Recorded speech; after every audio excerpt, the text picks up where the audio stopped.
evening, everybody, and welcome back from the break. My name is Kiara. Nice, right here on the GDQ Hotfix. And I just wanted to thank you so much for supporting the GDQ Hotfix with your subscriptions, gift subs, and bits cheered.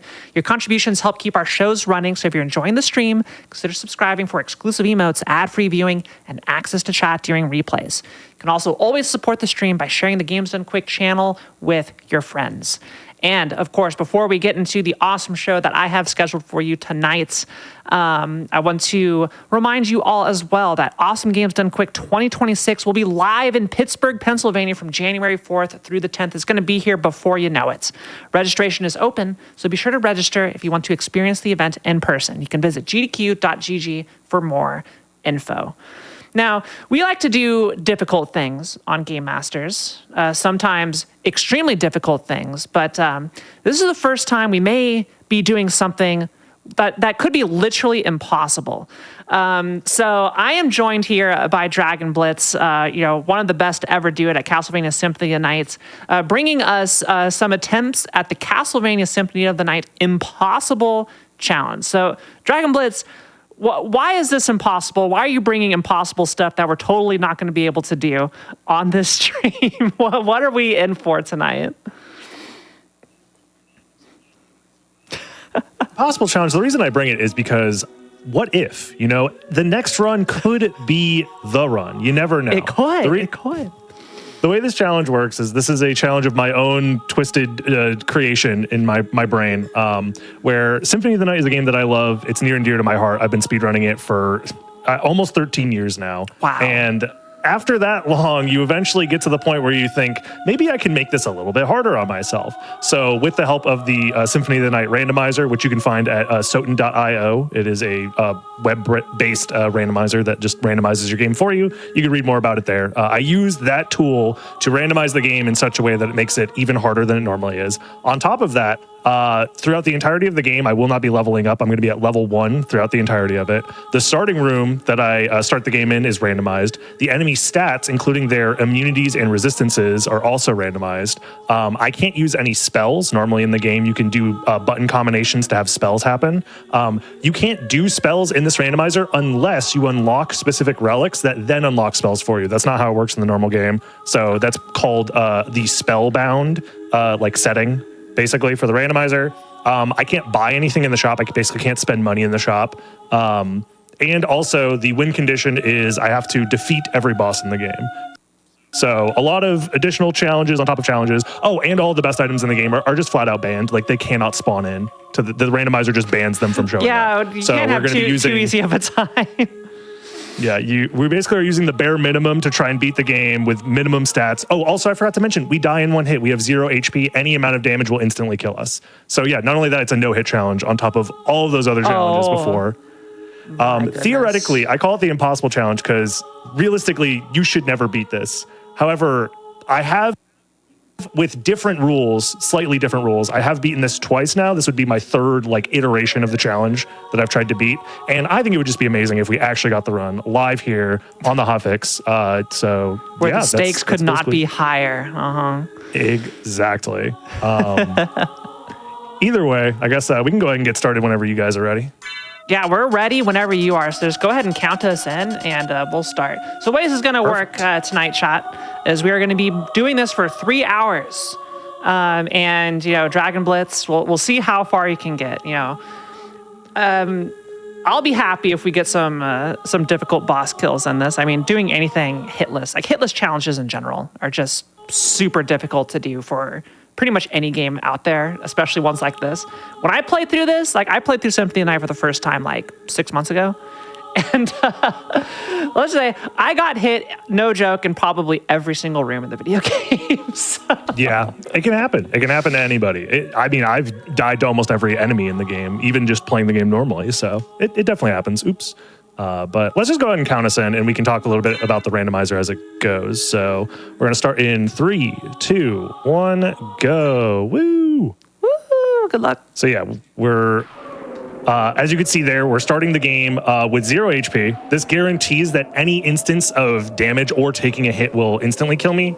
Fun fact, there are some ways where you can get hit but not actually die. So that's why we're using 0 HP instead of 1 HP. This is my starting equipment. One thing that is nice about this is because the stats are randomized on enemies, having something that gives me immunity, like Fire Shield, this gives me immunity to fire. That's incredibly useful. Dracula Tunic is an item that increases my damage, same with Covenant Stone. And the only weapon I'm going to be able to use is this Fire Boomerang, which is a single-use item, and my fists right now. So thankfully, this enemy, if you notice the little name tag for the enemy has been replaced with like this code. That essentially is telling me the type of damage the enemy can do. So the sword tells me their attack type. This is telling me their attack is lowered, which is the arrow down. They do S damage, which is stone damage, and W damage, which is water. The shield is their defenses. Their defenses are lowered. They are weak to stone damage, which is the S. They resist the next one over, which is H, which is holy. And then the ring, or sometimes you'll see like a little potion, that essentially means they absorb or immune to a certain damage type. The U is curse damage because C is already taken up by a different elemental damage, which is cat damage, which does exist. There's a specific element in Symphony of the Night called cat damage, and there's one instance of it in the game. Okay, well, I'm glad you explained that because I thought this was like some password to an NES game that I had to input. Yeah. Nope. And already we are starting in a very fun room with these guys. It took me quite a while to figure out the strategy versus these guys here, which is we're going to get them stuck on the stairs. Symphony of the Night is a very fun game with 0 flaws, 0 bugs whatsoever. We are going to... The only way to realistically handle these guys is, get them stuck on the stairs and they're going to be doing this forever. So now I can just kind of punch them.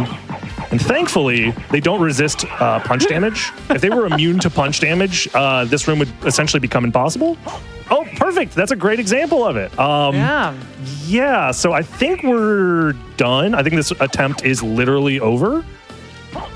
No way to get over? I'll try. I might be able to jump over him and then just run for it. That is a legitimate strategy oftentimes, but I have to see if I can maybe get him stuck on the stairs first. Because otherwise he's going to keep the other backing enemy's sword is still stuck in the wall. Yeah, Symphony of the Night, perfect video game, 0 flaws, 0 bugs.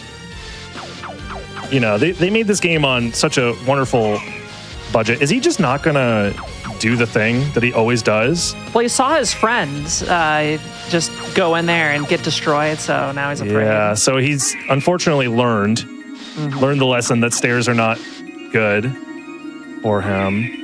Yeah, because I don't think my jump can clear this guy unless I'm on the stairs, but as soon as he gets close to the stairs, he backs up. We'll figure it out, surely. Yeah. Look, if anybody's going to figure it out, it's going to be you. I wonder if it's because I can't do damage to him. I can't like reset his animations. Yeah, there we go. And there you go. Yeah, I don't think that was gonna. I don't think that was gonna be the run. So the way this is gonna work is I'm going to completely redo the seed. That's another part of the challenge. Is every single attempt we just try again with a new seed. So this will take just a second while I get this set up. Shouldn't be more than like, I don't know. Takes like 10-ish seconds to generate a new one. I imagine we're going to be going through a lot of these. So. Hey, all right. So PB for the night, all right? We're going to keep increasing this hopefully as the night goes on. The PB for the night is you killed an enemy. One enemy. 2 enemies. Yeah, you killed the wolf and you killed the armor guy. So that's 2 enemies killed. You made it through like 3 rooms. So that's a lot of progress. Well done. Round of applause for Dragon Blitz, everybody. I'm hoping that we can get at least a couple of bosses done tonight. I did prep 25 seeds in advance. That should hopefully be, they're like pre-created, but they still have to be like applied, essentially. The patch needs to be applied to the game. If we go past 25, I'd be surprised. I'm just going to hop into this next one. There we go. But yeah, so hopefully a better starting room would be nice, or a iteration of enemies that can be damaged with the damage sources I have. That'd be great. Starting gear. Fire Shield again, I'll take it. Uncursed, that gives me iframes if I use it. That's basically all it's good for in this challenge. And one thing I do at the start is I always like jump a couple of times to see if I start with the double jump. If I start with double jump, it means the starting room is going to be in the second castle. That's just a quirk of how the starting room randomizer works. So this room, I have one option for progression, which is to the right up these stairs. There is another path below me, but I'm blocked by not having the Jewel of Open relic. So I basically am just forced to deal with these enemies as quickly as I can, hopefully. No, thankfully they're fine. The stairs are rough. They're not too bad since I actually started with a sword. Oftentimes the good weapons or good items in the game, the way that the randomizer deletes them from spawning is it gets replaced with the resist stone item, which in this challenge does nothing, essentially, because resisting an element doesn't matter. If it still does any instance of damage, I just die. So resisting a element doesn't help me at all. So the fact that we spawned with a weapon and not just a resist stone in our inventory is kind of nice. I'll take it. Because any sort of additional range on top of my fist is nice for like testing out the types of damage these enemies can do. I'm gonna go up here and check this item in case it's useful. It's a this is a custom item. The jump here is maybe a little tricky. It's a custom item added to the randomizer, which essentially will increase my total amount of MP here, which is nice. Normally you start with only 25 magic. And since I can't level up, our only way to increase our total magic amount is by collecting those little MP max ups. That's only useful if I find familiar cards. Those will unlock spells for me. So we don't have any spells available now, but if I do find a familiar card, I'll have extra MP to use with those spells. This guy here is going to be annoying. I'll see if I can get past him by baiting him over here and then jumping over him. Okay. And then we're going to reset the room so he doesn't kill us. Gosh, that was nerve-wracking. Nice. Another MP max up. One of the things that I really do like about this challenge, as opposed to just playing the game for the sake of speed, is the fact that a lot of weird enemy item interactions that would never be useful in an actual speedrun, we actually get to show off. For example, this room right here is the confessional room. The way that it works, if I remember correctly, is if you sit down in this chair, you have a 50-50 chance to spawn a little ghost priest here. He either has blue robes or the gray robes. If you see the guy with the gray robes, he's like the imposter. He's very sus. He will stab you if he actually closes the curtain. So I'm resetting the room over and over again to get the guy with the blue robes, specifically because if you sit down and wait for this animation, you have a 1 in 10 chance, I think it is, for an item to spawn. So I'm basically just trying to get an item spawn, which is nice. We got the Buffalo Star. It's a single-use item that does a lot of damage. So theoretically, I can use that versus this boss coming up if I can make it there. Just as an additional like way to handle boss fights, generally speaking, because I don't know the damage types of these enemies until I do damage to them, it gets very nerve-wracking to try and kill bosses, so I just try and kill them as quickly as possible. Gonna dodge that crow. Hopefully I can do damage to you. Perfect. Get you out of the way. Die in one hit. Okay. This is a very nerve-wracking section because I don't know what if any of these enemies are like immune to slash damage, for example, which is the type of damage I'm using with this Gladius here. I'm going to put this on and increases my stats by a little bit. If any of them resist it or are immune to it, it's a bad time. So I'm kind of just like cautiously testing these enemies to hopefully get through. So things can be a little sketchy sometimes. But thankfully, it just depends on the seed every single time it gets re-randomized. So depending on the seed, sometimes you just never encounter an enemy that actually does you any harm. And sometimes they're immune to like everything. So, well, that's not true. They're immune to at least one status. Sometimes it's none. Sorry, so they're immune to up to one status type. However, if all of them are immune to slash damage and that's the only damage you can do, or even worse yet, if you spawn with no weapon and the only damage type you can do is like, it's called hit type damage. It's like your maces, your fist, your kind of anything that's like not sharp like a sword. That hit type damage is the only thing you have when you just have your fists at the start. And if you just run into a boss that's immune to it, it's like GG's, game over, nice try. And that's why it's called the Impossible Challenge. Yeah. Please don't hit me. So we have our first boss here. This boss is relatively simple. However, all that's said and done when you're supposed to do it without taking any damage. So far we're getting good RNG here with the attack patterns. This attack is good, as well as sometimes Hippogriff will charge up fire and you can just dodge that by crouching. But I think he might have gotten himself in an AI loop that I've never seen before, or we're incredibly lucky. I'm not sure. Come on, AI loop. Because the odds of him doing this over and over again are incredibly low, I feel like. Oh, there he goes. So yeah, as long as you crouch, you're safe from this attack. The only attacks that we're actually worried about is like if he charges at me from the ground, or if he flies at me from an angle, which those attacks are relatively rare. So we should be fine here. Hopefully, maybe. Yep. And because, of course, we're level 1, we're using relatively weak gear, I'm just not going to be doing a ton of damage versus this guy. And the other thing about the stat randomization is their HP value gets randomized anywhere from a multiplier of 0.5 to 2.0. So they can either have double health or half health and anywhere in between. So this is feeling like maybe this is close to the 2.0. Oh, he's laying eggs, and it doesn't matter. Okay, there we go. Perfect. Whew. What a tanky Another fun little fact fella. about boss fights is oftentimes they'll drop like a life max up item because the way the randomizer keeps you at 0 HP, even though my max HP has increased, it doesn't matter because it just forces my HP to 0.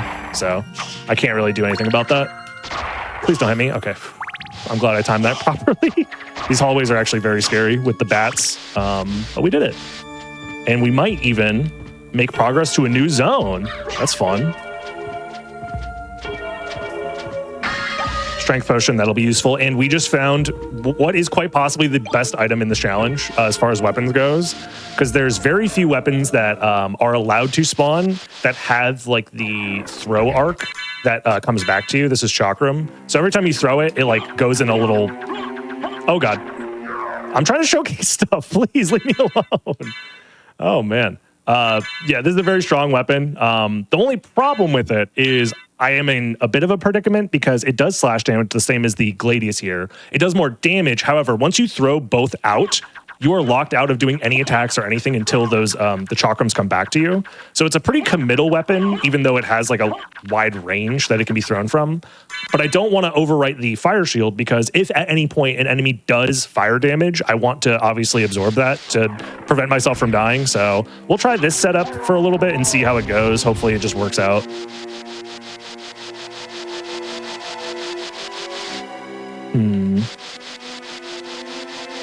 So another thing that's important to note is the way the randomizer works is there are certain locations that are not guaranteed. Like every time there is a relic that can spawn somewhere, it's not guaranteed to spawn a relic because the randomizer settings that we're using is called guarded logic, essentially meaning that there's a couple of additional locations that are guarded by bosses that can possibly spawn relics as well.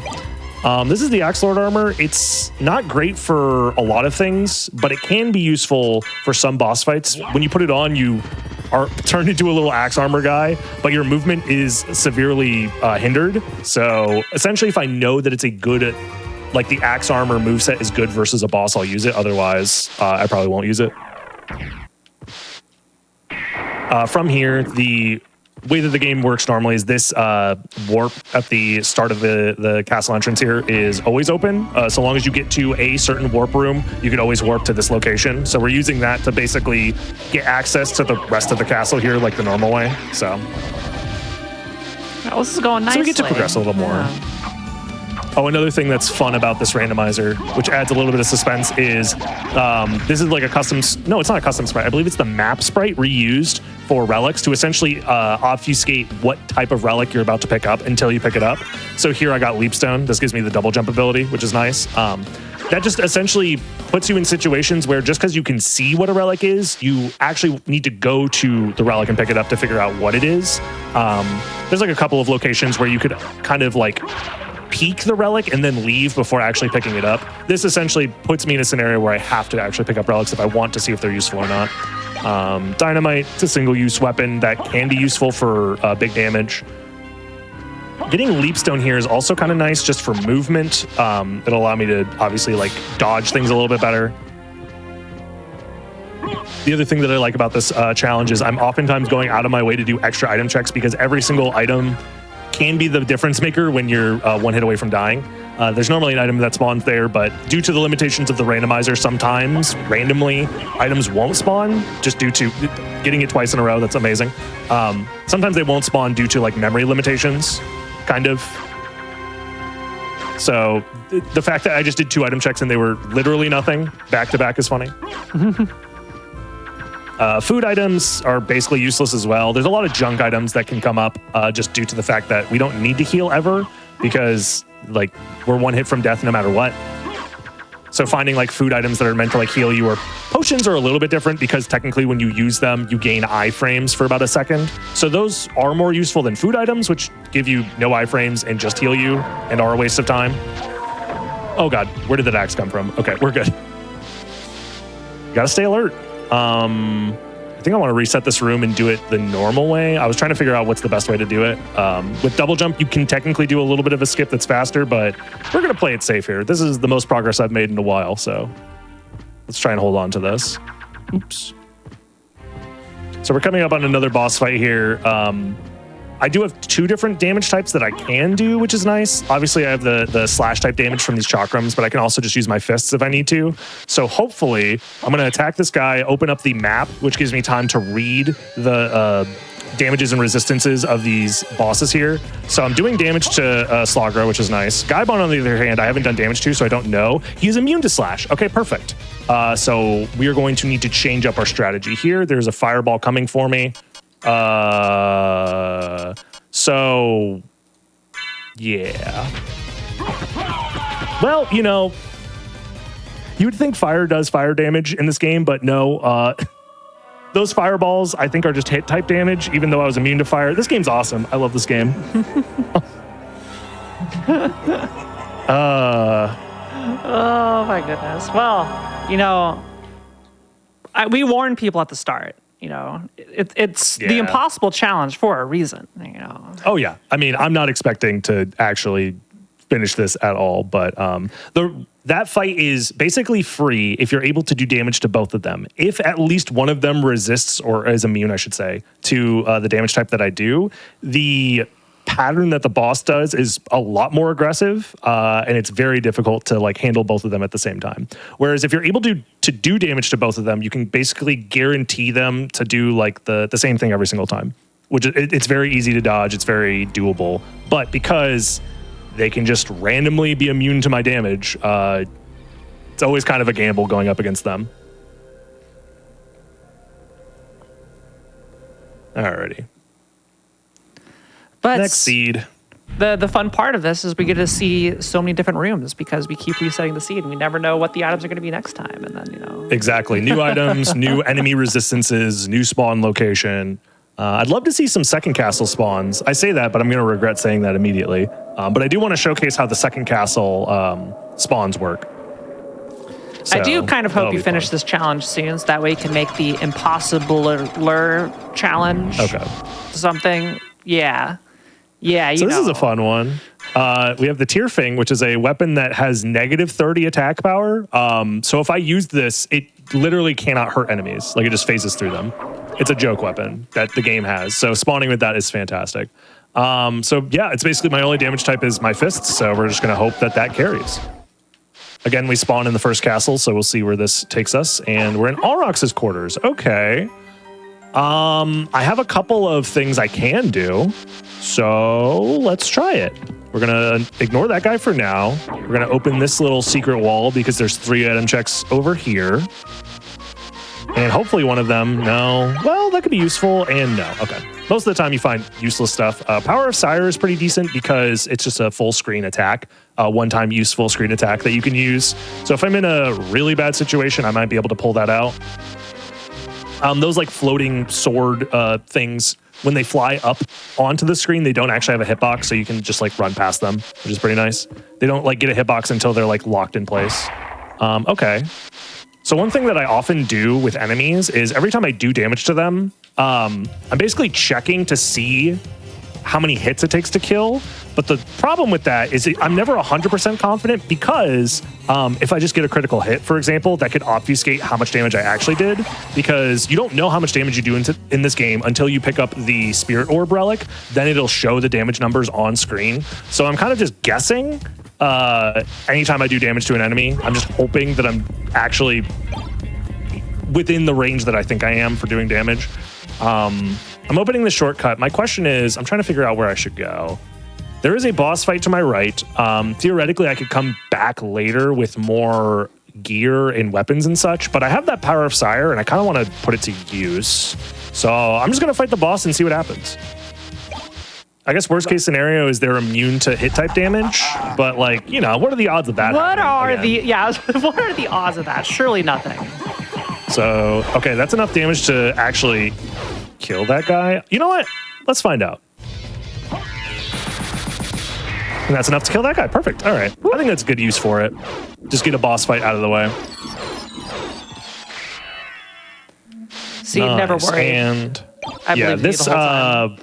This item here is the silver ring. This plus the gold ring will unlock the what is normally the Holy Glasses cutscene with Maria and such. Ooh, okay, Moonrod's a pretty decent weapon. It's a very unique weapon that has a special attack that can be sometimes useful, sometimes it's terrible. Just depends on the situation. It doesn't give me like a new damage type or anything like that, but by doing like a quarter circle forward attack, similar like a Hadouken input for you Street Fighter fans out there, you'll just spawn these like moons behind you, and they do the same damage type as like my fists and the same as just like swinging the rod. So it's not like I get a new damage type to mess around with in case an enemy resists it. But having any sort of projectile that I can use infinitely is really nice. Like for example, this enemy right here, I can just kill it before it becomes a problem. Where before I had to like juke it into a position where I could then like dodge it and do other stuff. So a little bit better. Yeah. I could do the same route again through the chapel like I did before, but it's very scary. We were very lucky to have made it through the first time. So for this seed, I think I'm going to try a different route entirely. Yeah, I'm going to try a different route. So at the beginning of the game, our movement is incredibly limited. We don't have like a double jump, or we don't have any additional like locations that unlocked that we can really go to. So the first like couple of locations to check is pretty standard. You have like the Alchemy Lab, which is where we were before when we died to Slugger and Gaibon. You have the Marble Gallery, which has one relic check in it. That's probably where we're going to go next, because it's linked up as part of, like, connected here to Alrox's quarters, which is where we're at now. And then after that is the Outer Wall and the Library. From there, you run out of locations that are essentially like able to be done without additional relics. So if you do all of those locations, you are guaranteed to find some sort of progression. So I'm going to prioritize that right now. The other thing that's nice about having this Moonrod is you can get enemies on screen, and some enemies, they're they don't activate until you get close enough to them. So I could just do this and make sure I don't have to deal with flea men, which, you know, it's a Castlevania game. Flea men are terrible. Oh, they're terrible. The second I saw them, they started jumping around. I knew I hated them. Yeah. So the reason why I was somewhat hesitant to call this weapon amazing earlier is because one thing that's not amazing about it is when you're doing this animation, I'm trying to move the entire time. You're just locked into this animation until the moons are like nearly moving at that point. So it's a very committal attack. So you can't just spam it and with no like recourse. So you have to be pretty strategic about when you use it. Essentially just whenever you can use it in a way that keeps you safe. So I've killed 2 enemies right now with my rod, and I know that they died in one hit. So I could be pretty confident that I am actually killing them in one hit, and there's an enemy right below me. So I'm just going to use that information to assume that he's going to die in one hit. Okay, he died in one hit. Good. That guy, if you don't kill him immediately, he becomes a problem. And then these dolls die in 2 hits, presumably. You never know. Their hitboxes are very jank, so I'm trying to stay as far away from them as possible. I'm also going to just kind of wait for them to do their thing. Yep. Oftentimes they, exit stage right. They're doing, yep. They're just hanging around. Yeah, they're vibing. Yeah, see ya. Take a nap, yeah. And 2 more over here. And we are rewarded with nothing yet again. Okay, this is normally where the Spirit Orb item spawns in the vanilla game. But again, like I said earlier, sometimes relics just don't spawn because they're replacing a different location that's normally not in the vanilla game. There's a couple of boss fights that didn't normally have relic checks behind them. So if you see something like that, it means that a boss fight took that relic spot, essentially. And there's only a couple of those in the game. I think there's 4 or 5. I think it's 5. Oh no, I activated this guy. I'm just gonna reset the room. It's not worth trying to freestyle versus this guy. I'm gonna be so real. Every time I get any sort of confidence versus these flea men, I'm instantly proven wrong in these challenges. They have a very high percentage. They have a higher win rate than I do. That's for sure. I'll put it that way. Good KD. Yeah. Oh yeah, they're unbeatable because they don't. It doesn't matter how many times that I have to go through these rooms. They just keep respawning. I only got one chance here. Okay, so far we've been pretty okay with enemies. Nothing too absurd with resistances or immunities. So honestly, pretty lucky. Getting Moonrod also pretty decent. Yeah, from here, there's not too much to discuss other than like hoping that we don't run into certain enemies that will make things horrible. Yeah, these Diplosisyphus, I forget how do you say their names, but they're annoying. They just have a lot of HP. It's based off of yeah, I think it's based off of some monster, some mythical creature. These enemies, however, are surprisingly awful. The way that they move around is very unpredictable, and then once you do enough damage, they start spamming the screen with like these little spores. It's very annoying. In like any other iteration of playing this game, you would just ignore them because they just don't do any, like they don't do a lot of damage. They're kind of annoying, but they're not like game-endingly strong. But obviously, since I'm running around the game at 1 HP or 0 HP even, any mistake is just instant death. So this guy coming up here, I want to get rid of him. So I'm going to test my damage on him. Okay, good enough. He's dead. Perfect. He, luckily, doesn't respawn until you respawn the entire area. So as long as you kill that guy once, he's out of the way. Basically for good, we don't have to worry about him. Here, I'm taking advantage of a little bit of an Easter egg put in by the game. So if you break this breakable wall and stand in this spot for 30 seconds and don't do anything, eventually a secret elevator will take you down a level with some extra items. So what? Wait, hold on. Yep. What? Really? Oh my gosh. That is a real thing that exists. You can come down here the normal way through this mist gate. However, I don't have form of mist, so I can't come this way. This is just like an additional option. Mist could pass. Yeah, like I said, there's a lot of silly things that come up in this challenge that basically never would come up in like a normal playthrough. So, or a speedrun for that matter. Yeah, just checking my items to make sure I'm not missing anything obvious for like additional stat bonuses or anything like that. But no, we've basically gotten a couple of throw items, some invincibility frames with the potion if we need it. And other than that, nothing. So we're here in the outer wall. There's more enemies. There's more. Oh, there is a boss coming up here. This boss coming up is maybe a little scary. I haven't fully tested a strat versus him that I want to try, so we'll see how this goes. So coming up is Doppelganger 10. He's very easy to manipulate to do the same thing over and over again if you're able to do damage. If we are in a situation where he resists the damage type that I can do, I basically lose on the spot. So what I'm going to do is I'm going to use this throwing star to basically throw it at the start of the run or at the start of the fight in a way that hopefully it does damage to him to give me enough information to know what damage type he does. Oh, we jumped over it. Okay, well, now we have to freestyle. Okay, thank God. If he was immune to my damage type, it was over. So, see, like I said, I haven't fully tested out that strat yet. Now I know he can jump over that. That's cool. But yeah, as long as you can do damage, it's very free. You just loop him over and over again, where if you jump in the air, he wants to meet you in the air. And then as long as you hit him out of the air, it's fine. We'll put in shield back on so we can start shield dashing again. And yeah, that's Doppelganger. So that's 2 bosses down. New PB, let's go. Yeah, wow. I mean, the first one was also PB, but you know. Actually, no, we did have one, yeah. Yeah, so the longer we get into this run, the longer the PB. So let's try and keep this one going. And who knows, this could be the run. That's the fun part about it. You never know. It's a combination of execution and luck to determine whether or not we make it far enough. This guy, I kind of just want to get rid of him. Okay, we're just going to get rid of him. Perfect. theoretically, I could just walk past some of these guys, but I just don't want to risk it because if I make a small movement mistake, it could be me walking into the enemy and just dying for no reason, which is obviously annoying. And also, oh,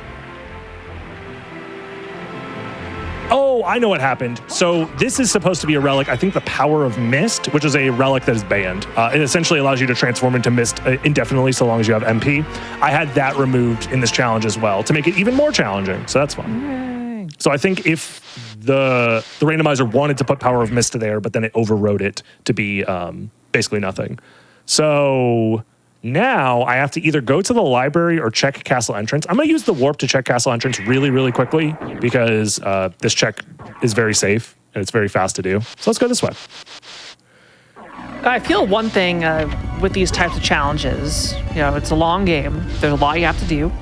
And it's like the mental game is like something you got to have like ice cold nerves for this. Like it's like there's going to be no chance of making a mistake. You just got to lock in and do it like you've done it a million times and not get stressed out by the possibility is like you're at the final boss, this is it, and then like you get nervous, then mistakes happen. Like thankfully the final boss in this game generally speaking is actually really easy. He does the same thing he's very predictable, and that's nice.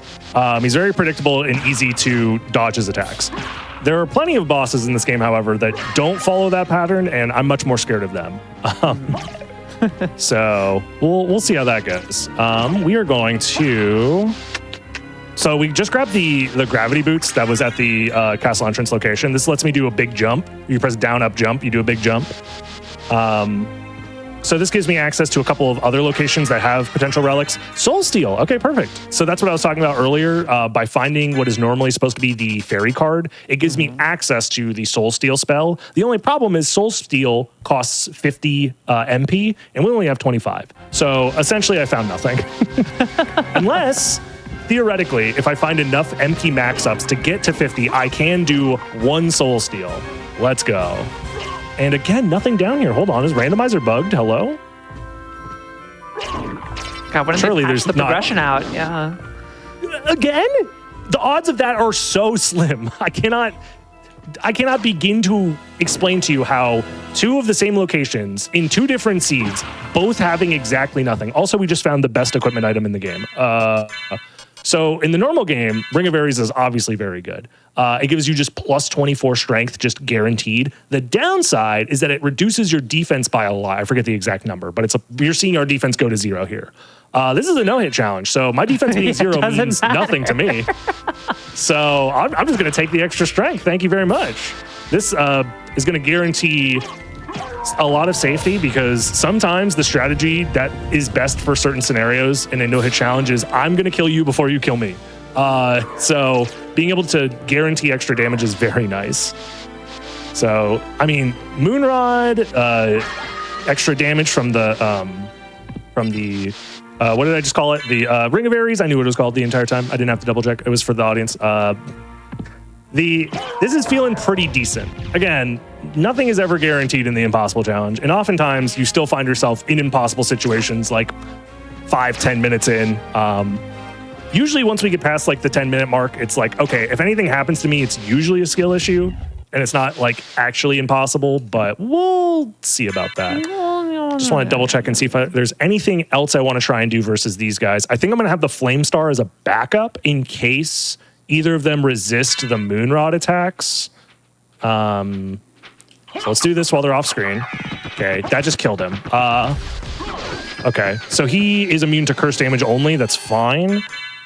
I don't like how far away he got. And I usually like fighting him from the other side. So I'm just going to hope that he's dead. Okay, cool. Gosh. Yeah, as soon as he got off screen, was coming toward, I thought it was over. But GG. And we got Form of Mist. Interesting. So this lets us transform into Mist. In this challenge, it basically is just like a key that unlocks a few doors for us. If I had Power of Mist, for example, I would be able to transform into that Mist form and like fly around and do stuff in the Mist form like that. So that would be useful because when you're in Mist form, you're invincible. But because it doesn't last very long, it's not the best for dodging stuff in this challenge. Oh, the other thing it lets me do is it does let me technically have a really janky form of flight. In this game, if you have just the gravity boots, the game expects you to only do a singular gravity jump, and specifically from the ground. The way that you're able to do multiple gravity jumps in the air is if you are in what we as the community have called a dive kick state. So if you're ever at the point where if you press down and jump in the air and you do a dive kick, if you're in that state, you can also do an aerial gravity jump. So here I can't do it until I get like double jump. Then I would have to double jump, then hold down and then jump again. And that would let me dive kick. However, for whatever reason, every transformation, once you leave a transformation, the game puts you in that dive kick state. So here I can do aerial gravity jumps. However, the mistransformation eats up a ton of my MP. So the amount of aerial gravity jumps I'm going to be able to do is questionable because it does cost MP every time you do a gravity jump. It's like 5, I think. So yeah, there's a lot of weird niche mechanics that go into utilizing them to their the best you can to get through a lot of difficult situations. So like less experienced players wouldn't know that they could do almost anything. Like with this combination of relics, it's very jank and it's not fun, but you can theoretically do nearly every check in the game outside of very specific ones. So the castle is very open to us right now. Granted, a lot of those checks are technically out of logic. The game doesn't expect you to do that like aerial gravity jump without specifically leapstone. It expects you to have double jump in order to gravity jump multiple times. So we could do some out of logic checks to potentially snag some early stuff or some stuff early that the seed wasn't expecting, but which can be good. And sometimes it is bad because it just puts me down a path that I don't need to go down at all. But, you know, that's randomizers for you. I love the blood fountain from these enemies. They just oh, yeah. So extra. The artwork in this game is incredible, especially considering like this was during the era of like if your game isn't 3D, we don't want it. The early 3D revolution of gaming. So we've already been here. We've already done that check down there. So I am going to utilize that aerial gravity jump tech in just a second here to do an extra check, which is nice. Did I fight Minotaur and Werewolf yet? Did I? I'm trying to remember. Yes, I did. Yeah, you did. Yes, I did. Wait. Yes, I did. It's on my tracker. I should just look at my tracker. What am I doing? The bosses light up once you've defeated them. So that, is useful. So we're going to do some aerial gravity jumps here to go to this location. The downside of using the transformation movement is that you're locked in place when you do it. And if you had like double jump, you wouldn't be locked in place whilst gravity jumping. So for example, when I jumped straight up the shaft, at the top of my jump, I couldn't move left or right. I was just stuck there. So I had to do a diagonal input to get onto this ledge. Up here, we found Jewel of Open. This opens up blue doors. There's one that opens up access to the caverns. However, the caverns is like very scary.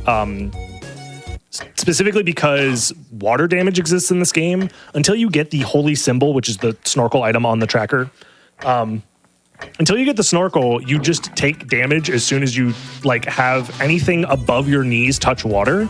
So, and that will instantly kill me. So I'm trying to avoid that location as long as I can, just in case I can find the holy symbol somewhere. So with that in mind, I think my best bet is to use the warp coming up here to go back to Outer Wall to check the library, because I should be able to full clear the library with this setup, so we'll try that. And I think these enemies just die in one hit, right? Yeah, they do. Okay, we're fine. We're just gonna get past these guys. So yeah, I'm constantly evaluating like, okay, what are checks that I can do that could lead me to another relic that is relatively safe? Speaking of relatively safe, we have this hallway, which is not very safe if things go wrong. Thankfully, I'm doing enough damage that these guys aren't too scary. This guy coming up here, you should... Okay, that was very close. Should just be able to jump over him every time if you time it right. I was debating whether I should like actually try and fight him since my damage is good, or if I should just do the strat that's consistent. And hesitating like that can definitely lead to a bad time. So I'm going to do a little bit of a tricky diagonal gravity jump there. This game is very strange with the input system. Essentially, if you want to do a diagonal gravity jump while grounded, the input is like a trick. You're tricking the game into allowing you to do the input without walking. So the best way to describe this is the input itself is down, up, down, forward, and then jump. The reason being is you need a forward input, but you can't be walking while you do the forward input, which is obviously what happens when you press forward. So to get that forward input, we press down forward, which puts you in the crouching animation and not a walking animation. And that allows you to do the diagonal gravity jump diagonal grounded gravity jump. Jeez.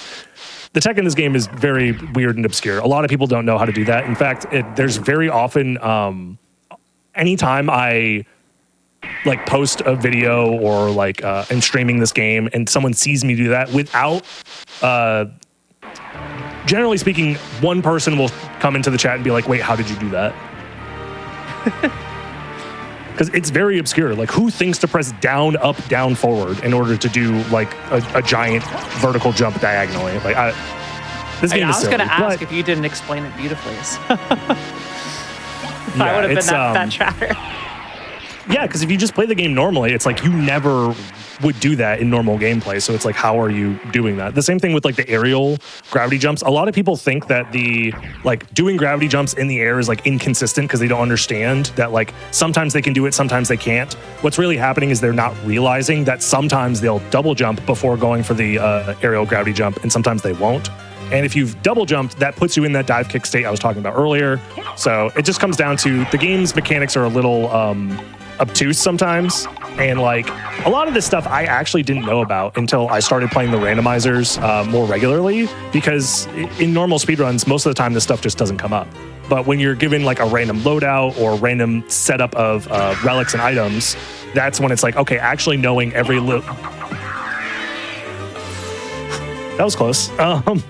Every little bit of small tech comes into play. And that was an instance of me using that moon rod special attack where I was locked in place and that guy was just coming right at me. So I'm going to be 100% real. That was not skillful at all. That was just, I got so lucky. Like, I should be dead. 100%. You need to take credit for it, saying you knew. You all planned, actually. Read. Yes. I calculated the distance perfectly. I knew the arc of that enemy was guaranteed to not hit me. Very skillful. Good. This is what I want, okay? Look, I know that this is essentially, this entire challenge is just gambling with extra steps, but you know, it's fine. We're having fun while we do it. And we got Summon Spirit. Okay. That's actually great because that's one of the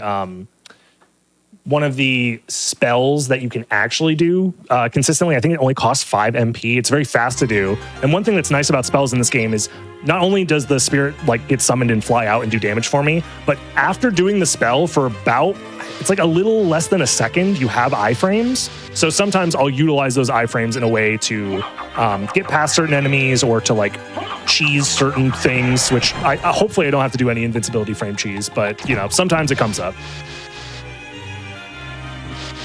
But it's just another tool in the tool belt in this randomizer challenge. Another thing that's awesome to find here, dark armor. This is one of the few like chest pieces in the game. In fact, it's the only chest piece in the game that gives you any sort of immunity. This makes me immune to dark damage. So any enemy that does dark damage specifically, I'm immune to, which means I can just like not worry about taking damage from them, which is very nice. I think the maximum amount of immunities you can have is 4. You can have Fire Shield, which gives you immunity to fire. Dark armor, which is immunity to dark. If you find the Heart of Vlad, it makes you immune to curse damage, and then there's certain circlets that you can wear on your head that have different immunities. There's like thunder immunity, poison immunity, fire immunity, so there's some overlaps, but essentially the most you can have is 4, and even on runs where I've had 4 different immunities, I've still died because, you know, randomizer is random.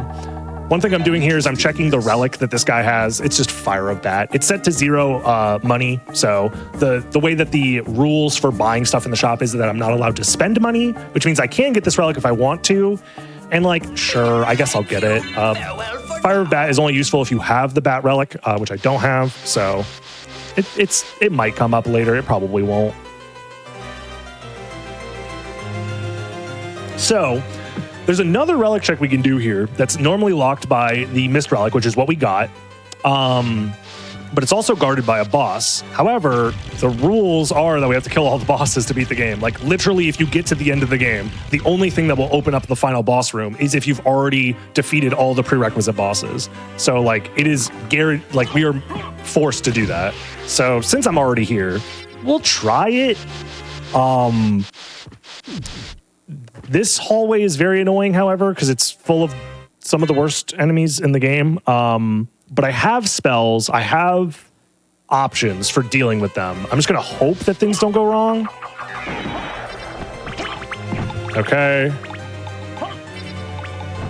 Yeah, we're fine. See, everything's fine. There's still more of them, but everything's fine.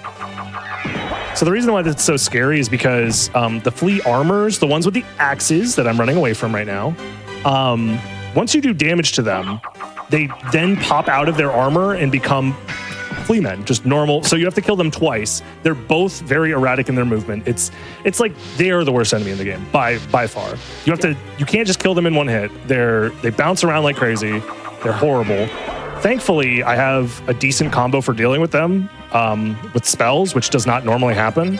Like this guy down here can be a real pain if you don't have spells to deal with him, because he's just jumping around down here and you just have to time the exact right moment to kill him, but then you have to kill him twice. It's awful. I've died to that guy many times.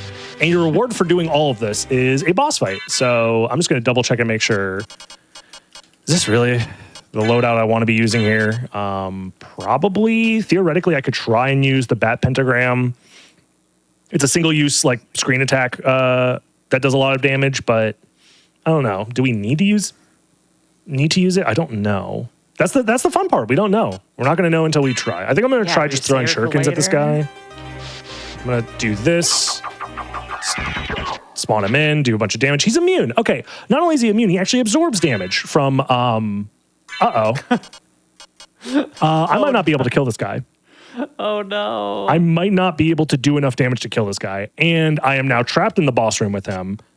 Wait. No. I can kill him.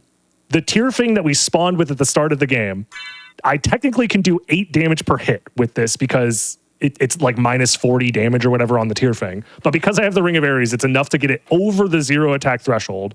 So I'm going to try and use my single-use items first to do as much damage as possible, and then switch to the tier thing and do minuscule amounts of damage for the rest of this fight. So where is he? He's up there. Okay. His gimmick also is that he spawns in other enemies, so that's fun. So I'm going to use the tier thing on my left hand, or I guess technically my right hand, to do damage to the boss, and then I'll use the moon rod to kill the enemies that he's spawning and hope for the best. And also just try and dodge that. Okay. Okay, thankfully we can actually defeat these enemies in one hit. Because sometimes they'll spawn in enemies that are also immune to my damage, so that's fun.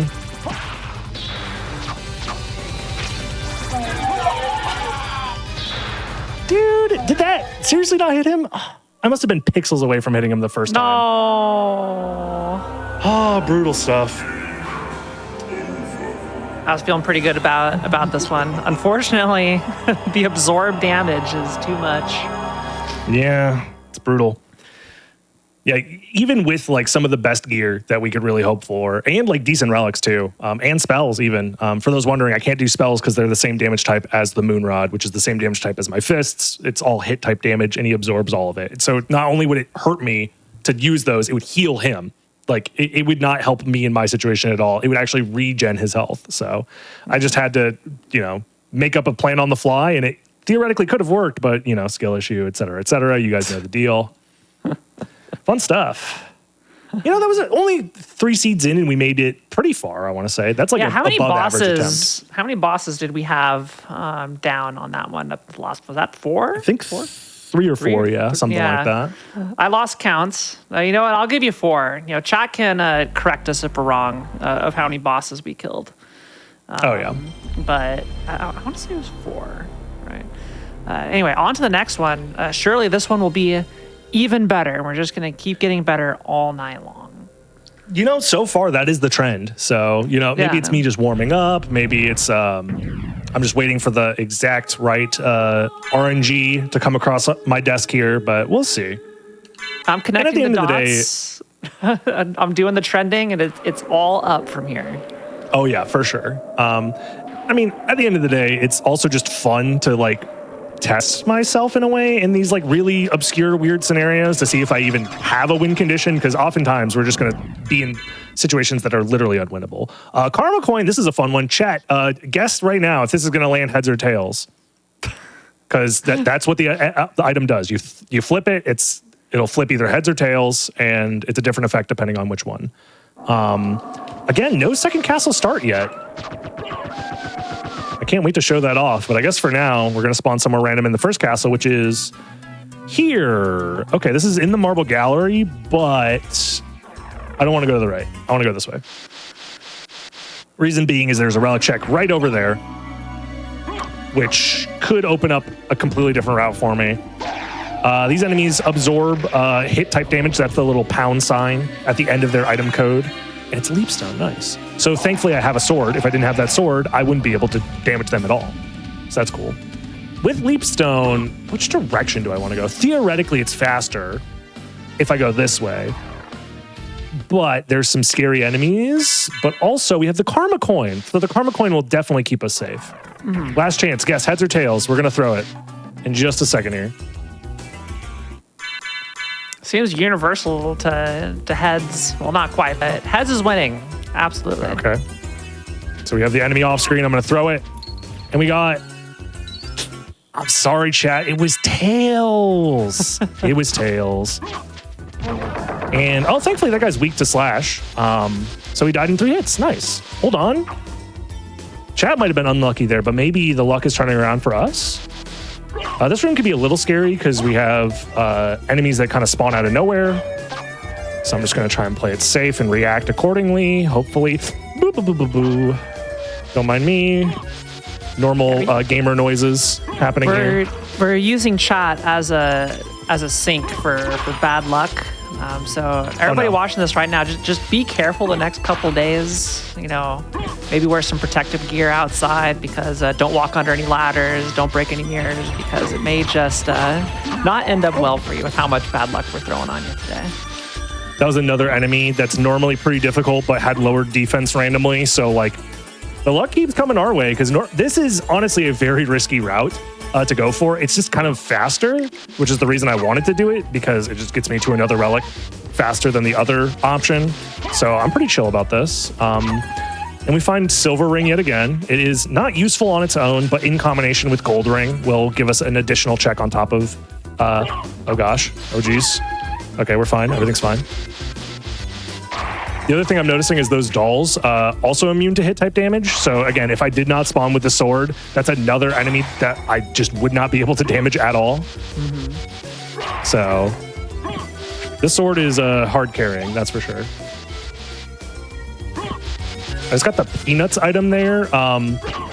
I'll showcase what the Peanuts item is. It's a very niche item that only spawns in one spot of the game. It's a healing item, just like any other food item, but there is a skill ceiling to it. You have to catch it midair while holding up. Otherwise, the peanut just doesn't work and you just throw it into nothing. I don't know why I'm not sure if that's a reference to something, but just like, I guess you flick the peanut up and you have to catch it in your mouth.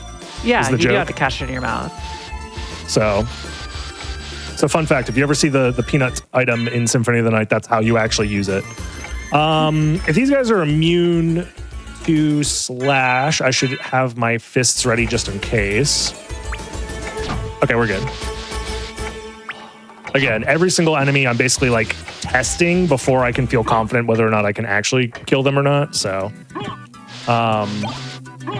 I also want to put the shield back on because it'll let me do a movement tech called shield dashing. It's when you see me like backdashing a lot while pulling up the shield. It's just a little bit faster than normal backdashing. So if I ever need to like run away from an enemy very, very fast, I'm going to be wanting to have the shield on. We'll just play it safe here. Theoretically, I should. Nah, we'll go fast. I'm a speedrunner at heart. I can't help myself.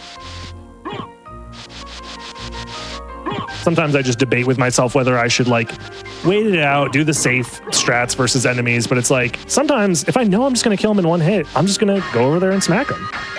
Broadsword, I don't remember. Yeah, it's not as good. It's 2 attack less effective. Wizard Hat increases our damage by a little bit. I'll put the Silver Ring on for now. Oh, fun fact about the Sunstone. This is quite literally what I would call the most useless item in the game, because what it does is it increases your stats by 5 each, like your strength, intelligence, defense, all of that, after sunrise. Sunrise is considered anything after playing the game for at least 6 hours. So Really? 6 hours in game, yes, because the game starts at midnight in the lore, if you will. So in-game time 0000 is midnight. After 6 hours, it's then 6 a.m., which the game considers morning. And then after you wait another 12 hours, 6 p.m. is when it becomes night again. So you get half of the day with the alternate item, the Moonstone, which increases all of your stats by 5 for the first 6 hours of the game. That's pretty good. Plus 5 stats across the board. That's fantastic. Theoretically, the optimal play here, guys, is we're going to actually need to wait for 6 hours for this Moonstone, or sorry, the Sunstone to actually do something. So get comfy, get cozy. Imagine just sitting in one room for 6 hours for 6 extra stats or 5 extra stats. So yeah, I can't even remember the last time I did a playthrough of this game that lasted more than 6 hours. Even like doing literally everything in the game. I think you can do it under 6 hours. I probably have done it in under 6 hours. Spaghetti, let's go. Say hi to the spaghetti. We now leave the spaghetti. Hi, So there is a relic. Spaghetti. There is a relic coming up here. I'm going to try this boss fight. I have 2 different damage types, which means I'm guaranteed to at least find 1 damage type that hurts these guys. I'm going to try with my fists first because the DPS generally is pretty decent just punching these guys. I see that he's weak to slash, but it's enough to just kill him outright, which is fine. I'm going to jump over this guy, and then hopefully he's not immune to slash. He is not. So now my goal is to just play it patient, try not to give him an opening that just kills me. He should be doing a dash of some kind here. Yep, there we go. He might dash again. No, slide. Okay. I'm waiting for him to do another dashing move. There we go. Get him into the corner. Yeah. I theoretically could punish him here, but it's a little scary because he can do that attack where he jumps forward. There we go. So this boss fight is all about patience. Just biding your time, waiting for your moment, making sure you're far enough away to react to his dashes like that. Because if you don't react to that, I've died many times to him just dashing in my face. So, but punishing the end lag of those is basically best practice for that guy. Minotaur, on the other hand, he's annoying. I don't want to deal with him. And we got Summon Spirit again. Let's go. Nice. So we're rebuilding, chat. We're getting back to where we were before. Magic Missile can be useful. It's a single-use damaging attack. Theoretically, it might come up. I don't know. I'll just pick it up. It's fine. So yeah, any seed that spawns me with like a usable sword, honestly, is like pretty decent compared to like what it can be. I am leaving a warp behind, so I think I'm going to go back for that warp. Especially with Summon Spirit, I can showcase the invincibility frames from spells a little bit better here, because there is a strat to get past the hammer and blade guy coming up here. All I have to do is Summon Spirit, backdash past him with the iframes, jump over this guy, and it's a quick way to get past them that's relatively safe.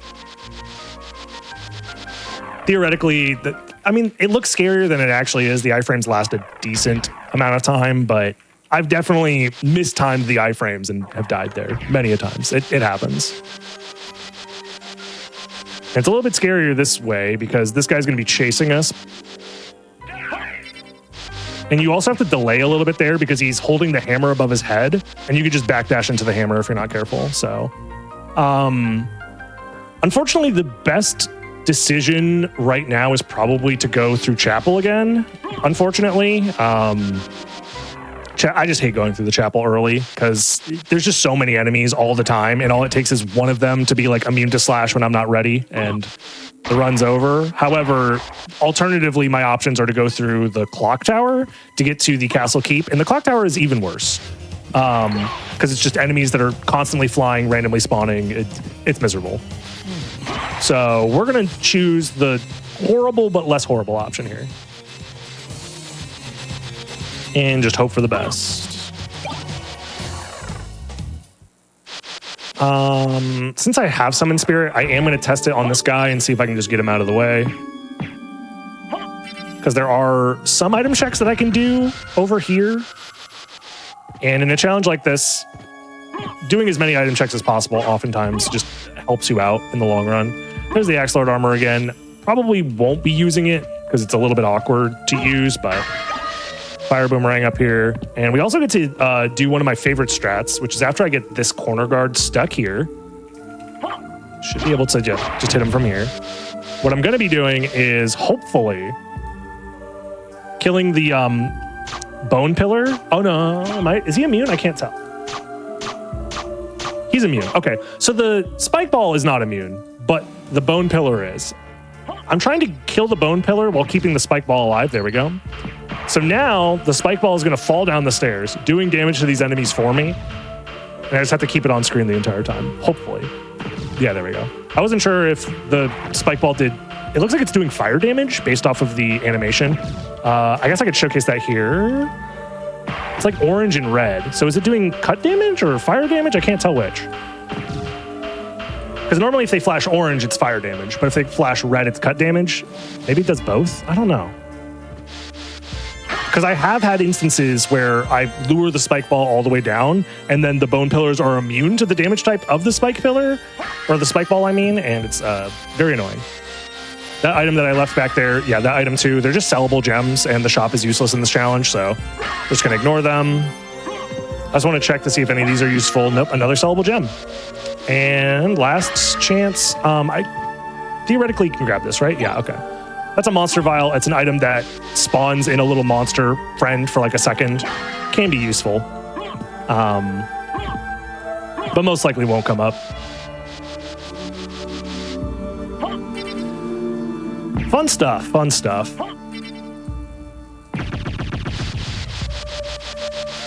So I guess we're just going to go through the chapel now. Hope for the best. Oh, It'll be fine. It'll be perfectly fine. So the crows coming up are ones that I'm always nervous about because the way that they jump is very annoying. I theoretically can dodge them, but it's a little tricky. But they're not giving me a good opportunity to like figure out if they're immune or not to my slash damage. Oh, did he despawn? I think he despawned. Oh no, he's over there. Okay, there we go. I've never seen that before in my life. This is awesome. There we go. Okay, so they do die in one hit. That's very important to know. There we go. Perfect. Get that guy out of the way. Try not to die to these winged guards. Does he go back to his perch here? Yes, he does, of course. There we go. Alrighty, not stressful at all, guys. Not stressful at all. That's useless. It's holy mail. It doesn't absorb holy, it just makes you strong versus holy. But like, again, immunity versus resistances is kind of a big deal because even if I resist a damage type, it still does damage, which instantly kills me. Strength potion could be useful just to increase my strength a little bit. Intelligence potion also useful because it increases the damage of basically any attack damage that isn't caused by using an item or a weapon. So basically spells and there's other instances that increase damage based off of intelligence. Anything involving transformations. So if you like transform into bat and do like the fire of bat attack, your intelligence determines how much damage that does, for example. Same with like doing damage in wolf form. Specifically, when you're in wolf form, you can bark as the wolf, and that has a hitbox that can do damage, and that's based off of intelligence, funny enough. This is the exact same damage, and I'm pretty sure it has the same exact hitbox between these two weapons. But one of them is clearly cooler. The curved swords are just better. Yeah, you're right. When you put it like that, the choice was clear. I think that's an instance of a very rare mechanic coming into play, which is kind kind of similar to Dark Souls. When you equip a weapon, there is a hidden strength requirement for you to maximize your efficiency with the weapon. So if your strength isn't high enough, I believe you have to have half or more of the total attack value of the weapon as your strength value, then that unlocks the rest of the attack of the weapon. Otherwise, it's like cut in half or something like that, or it's like 75% effective. And I think that's happening with one of these swords, if I had to guess, because I don't think there's a single weapon in the game that has the same exact attack power with the same exact hitbox and no differences. Like, I'm pretty sure Talwar and Bekatawa should have different stats, but I just don't have the strength requirement for one of them, but I do for the other one. That's probably it. Stats in this game are very whack. Long story short, it's very, very whack. And like, I've been playing this game a long time. Most of the time, it doesn't matter with the way I play the game. So I just look at the number and say, that number's not big, I won't use that weapon. Or, okay, that number's pretty big, I will use that weapon.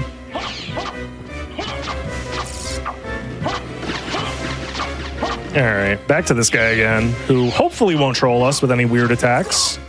If he just keeps doing that attack, perfect. Wonderful. Fantastic. Easy No notes. game. You know what? BB? We're past the hour mark here. We got a boss kill. I'm thinking maybe we take a breather, recompose ourselves, go into a really I could use a little bit of a break. I'm not going to lie. I think my heart rate's probably you've high been right going. now. Yeah, it's got. We need to recompose. It'll be fine. Sounds good to me. Anyway, everybody, you can always catch. Hello, everybody, and welcome back to Game Masters. I'm your host, Kiara_TV, and I'm joined by Dragon Blitz, bringing us the Castlevania Symphony of the Night impossible challenge. And it really does seem impossible, but we've made some progress, just a little bit of progress. But you should also know that Back to Black, GDQ's all-black charity speedrunning event supporting Race Forward, goes live February 5th to 8th, and is currently accepting run and volunteer submissions. Submit your runs at gdq.gg/submits. And for more information about the event, you can visit gdq.gg/BAF. Dragon Blitz, we just killed a boss. We got a decent set of items. How are you feeling about this seed before we get back into it? It's okay. We still have a couple more rooms to go, but I'm fairly confident about the enemies because I've already tested my damage versus all of them. So as long as I don't have an immediate skill issue, we'll be fine. Surely, right? I'm going to reset this room. Chat believes, yeah. I'm just going to reset the room because I forget what animations and whatnot was going on here. We're just going to fresh start. There we go. We should have just a couple more guys here. And yeah, we're fine. Everything's fine. Nothing to worry about. Not worried in the slightest. And ooh, a mana prism. That could maybe be useful. That's another potion type item that gives me invincibility, but instead of healing your health, it heals your magic to full, which is pretty nice. Oh, you absorb slash damage. Immediate problem. I'm just gonna have to punch this guy, which is maybe going to be a little annoying, maybe, possibly. Okay, and there is a relic above my head. I don't know what relic it is. Oh, I spawned in that guy. Okay, so jumping is a no-no in this room for that reason, because it spawns in the flea riders to come follow you, which is fun. More flea enemies. We need more fleas. What? I'm sorry, what? I didn't know he could do that. I thought you needed to be at a very specific distance away from him to do his like wind-up attack. It looked like he was about to throw the axe, but he was... it's fine. Let's just pretend like I died to the boss instead, and that's when we... Yeah. That's exactly what happened. That's a tough boss. Tough one. Right there. It gets us all the time. Doozy. We're just going to have to roll another seed. Unfortunate, Definitely not me skill issuing to, I guess... I didn't know he could do that. Yeah, stop mentioning that. You know everything, Dragon Blitz. You can't let people know you don't know something. Right. No, the game cheated. That's exactly what happened. I would have succeeded no matter what, except the fact the game cheated me, surely. Yes, anything that's not your fault, I approve. Yeah, anything that's not my fault, it's the game's fault, for sure. For sure. And me, I make no mistakes, clearly. It's impossible. It's literally impossible. That's why I call it the impossible challenge. It's not me coping at the fact that I'm bad at the game. Surely not. Oh, I don't think you're bad at this video game. Don't lie to yourself. Well, that's the problem, right? The more you play a game, the more you're like trick yourself into like you learn more about it. So you know like what is possible. And then you realize like, oh, I'm nowhere close to like the peak of what's possible in this game. So I call myself bad at the game all the time. But I think that's like a common like speedrunner trope where they say that they're bad or whatever. World record run. Gosh, I was really bad. I'm not happy with it. Yeah. So we start with Stone Sword. That's fun because it does stone type damage. It's one of 2 weapons in the game that do stone type damage, if I remember correctly. This is an interesting spawn. I don't remember if I've ever spawned up here before. So that's fun. And we get Gold Ring. Fun. If I find Silver Ring, then I'll have access to the Holy Glasses location, which is right below us. So we're going to have to come back for that later. The other thing that we're going to have to do is figure out which direction we're going. There is a relic to my left, but there's also Fleamen. But there's also Fleamen to my right. There's so no matter what, Fleamen everywhere. I'm kind of surrounded. So we're just going to... Theoretically, I may perhaps, unless that was a crit, kill these guys in one hit, which would be nice. Okay, I can be pretty confident. However, I have had moments when doing this challenge where I one-shot an enemy 3 times in a row. And in my mind, I'm like, okay, I'm always one-shotting that enemy. Turns out I was critting them 3 times in a row.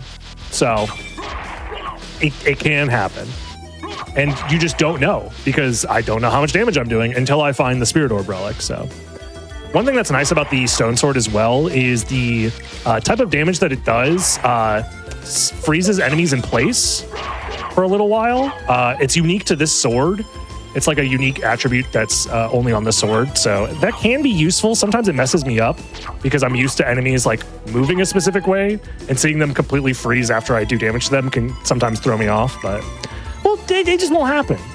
Actually, I've practiced 10,000 hours with specifically just the Stone Sword. I know every possible scenario here, and I'll be fine.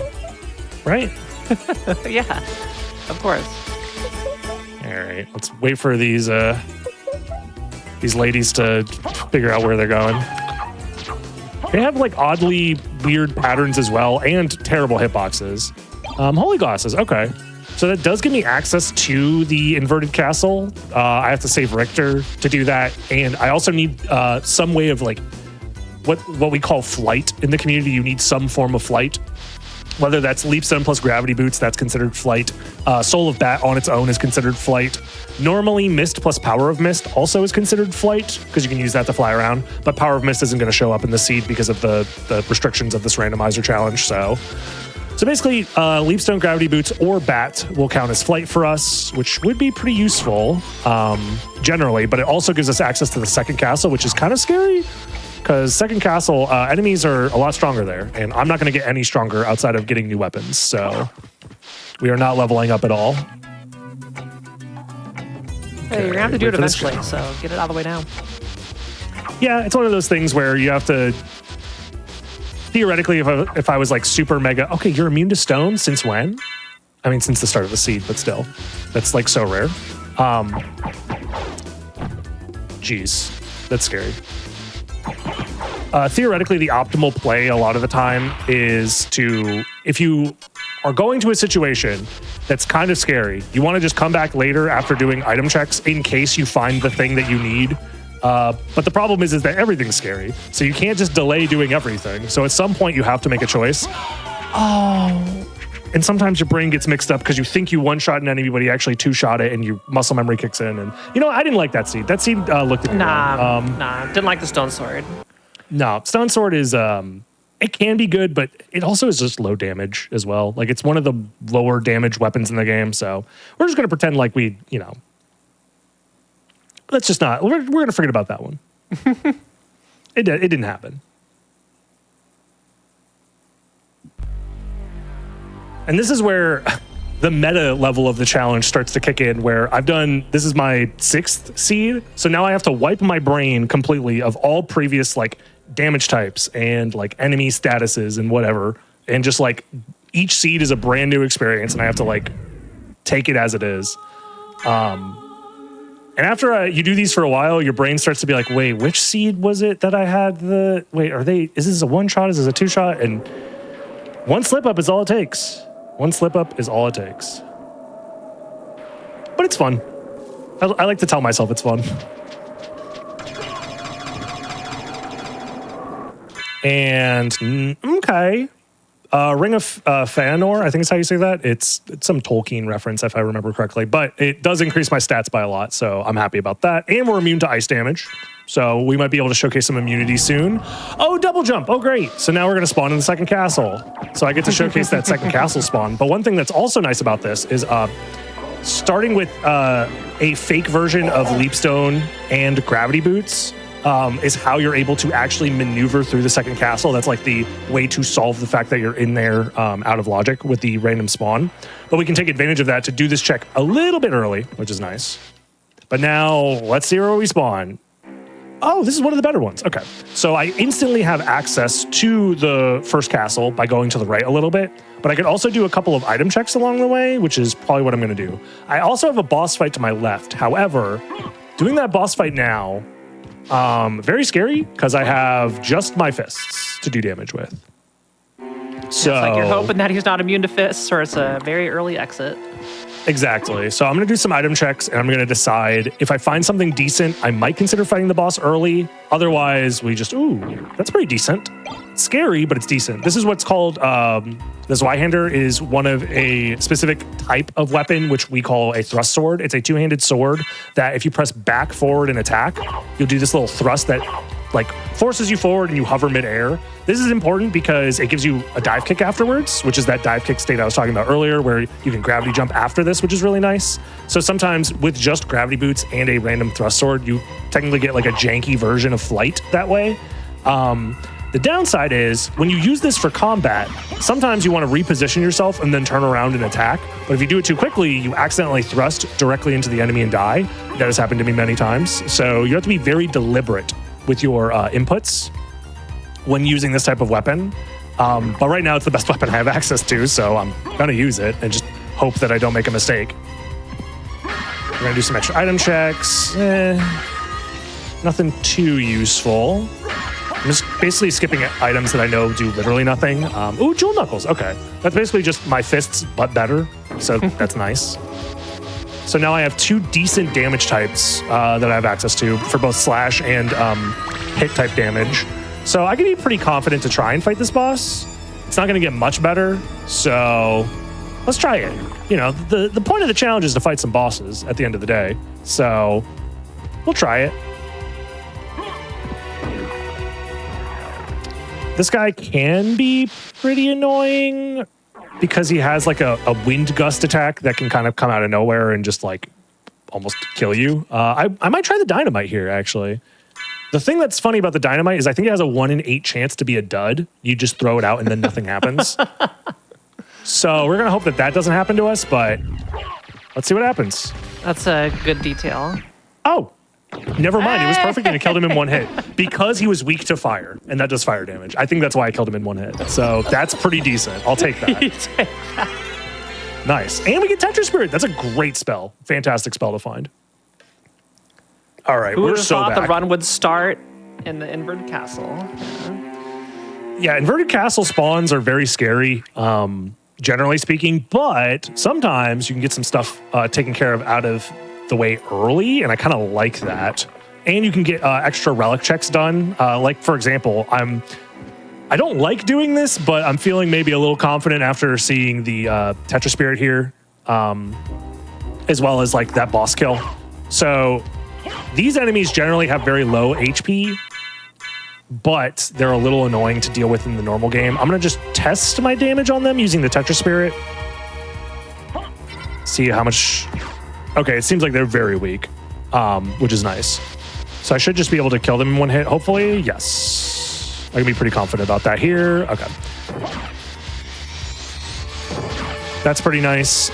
There's some more item checks over here, as well as a boss fight that has a relic drop coded into the boss. So that's why I'm going out of my way to go here a little bit. After this boss fight, however, I think it's very difficult to justify staying in the second castle when the first castle is right there, where it's going to be a little bit safer and I'll be able to make a more solid progression. So, yeah. The other thing that's a little scary here is just where these enemies spawn. I don't want to drop right on top of them, so I'm going to just maneuver around them the best I can.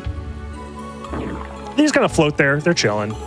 There are other enemies that are a little scary that are coming up in this hallway. But as long as I'm attacking, they should leave me alone. There we go, by doing that. So if you're in the middle of an attack animation and you're close enough to them, they just hug the floor and leave you alone, which is nice. And now we have Medusa. As long as she's not immune to slash, it should be free, I want to say. But I think I'm going to try with my fists first. Okay, she's weak to slash, so I'm going to switch. The problem is I just need to be close enough to her that she doesn't hit me with that stone beam, but I can't be too close or else she'll swing her sword at me, and that just kills me.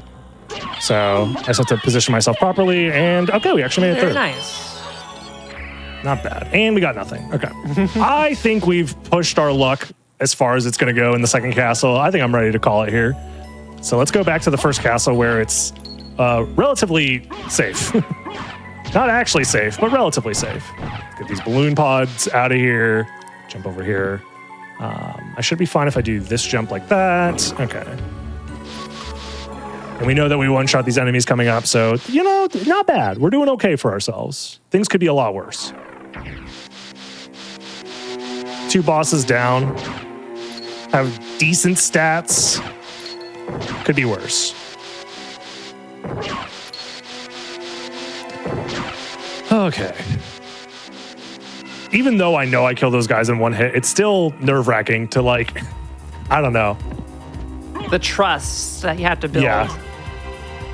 Especially because I technically don't know how much damage I'm doing, theoretically. Like, it's very unlikely. But theoretically, I could just be critting them over and over again. And then the one time I don't crit them is the one time I just trust it and then do what I did last time, which is just backdash into an enemy, assuming it's already dead.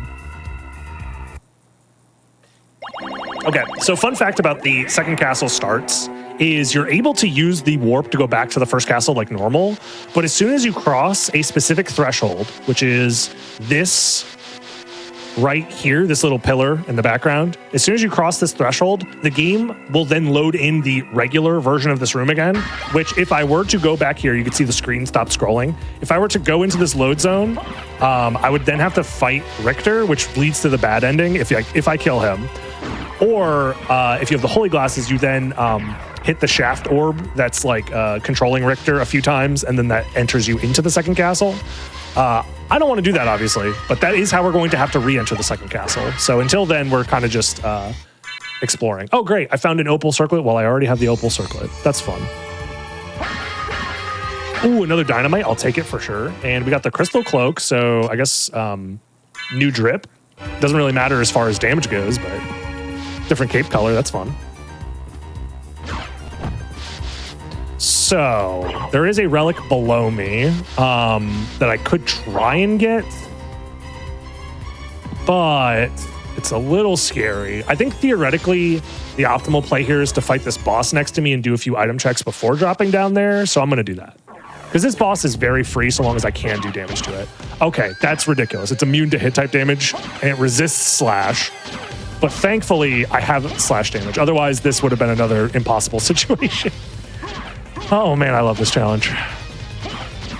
But yeah, for whatever reason, I don't know why they programmed this guy this way, but as long as you don't let him touch the ground, he like has an infinite like knockback state that he's in. So as long as you just keep hitting him, keep juggling him, he never fights you. So it's a very free boss so long as you can do damage. More dynamite? Yes, please. I'm gonna check these pillars real quick because it's pretty free to do so. And okay, nothing useful there. There's another item check below me. I'll do it. And then after that, I'm dipping out of here because this place is very scary after this room. So that's a diamond. Okay, that's useless because it's just a sellable gem. It doesn't do anything else. And money means nothing to us in this challenge because we're not allowed to spend any money. So we're just going to ride on these pendulums back over here. And now I have to make the call if I want to try and do the relic check or not. So one thing I can do is I can delay it a little bit and fight Hippogriff instead. And on the way to Hippogriff, I should get visual confirmation if there's even a relic there or not. So I think I'm going to do that. So I'm just gonna wait for this little platform so I can do this item check over here. And strength potion, sure, I'll take it. I'll probably use that on the next boss just to guarantee a kill. And we have these guys coming up. No surprises this time, hopefully. Just checking to see if this does more damage. It does not. So even with the damage I'm doing, it's a 2-hit. Wow, that's crazy. Must have a pretty high HP value. So I have to be careful not to jump here because it'll spawn in enemies above my head, which is scary. But I do kind of need to jump to kill these guys. And okay, we're fine. Let's just get out of here quickly. I did see the holy glasses there. So I'm going to need that at some point, but I don't need it yet. Holy glasses are basically just a key that unlocks the second castle, but I need flight to do the second castle anyways. And like we did earlier, we were already in the second castle, but I got out of there because it was scary and not probably not worth doing right away. So yeah, we probably won't be coming back there for a little while until we find at least like double jump or flight or something like that. So for now, because we're on this side of the chapel, it's a little bit easier to get to the boss, which is nice. Okay, that guy ran at me in a way that I didn't like, but we are fine, right? That's the last guy? That is the last guy. I might not need a strength potion, but I think I still should. Let's not get greedy with our items. Let's just use them when they're efficient to do so. I'll sort my inventory just to double check and make sure I'm not forgetting anything. Okay. Okay, I'm gonna give him some space for just a second here. Make sure I can get closer.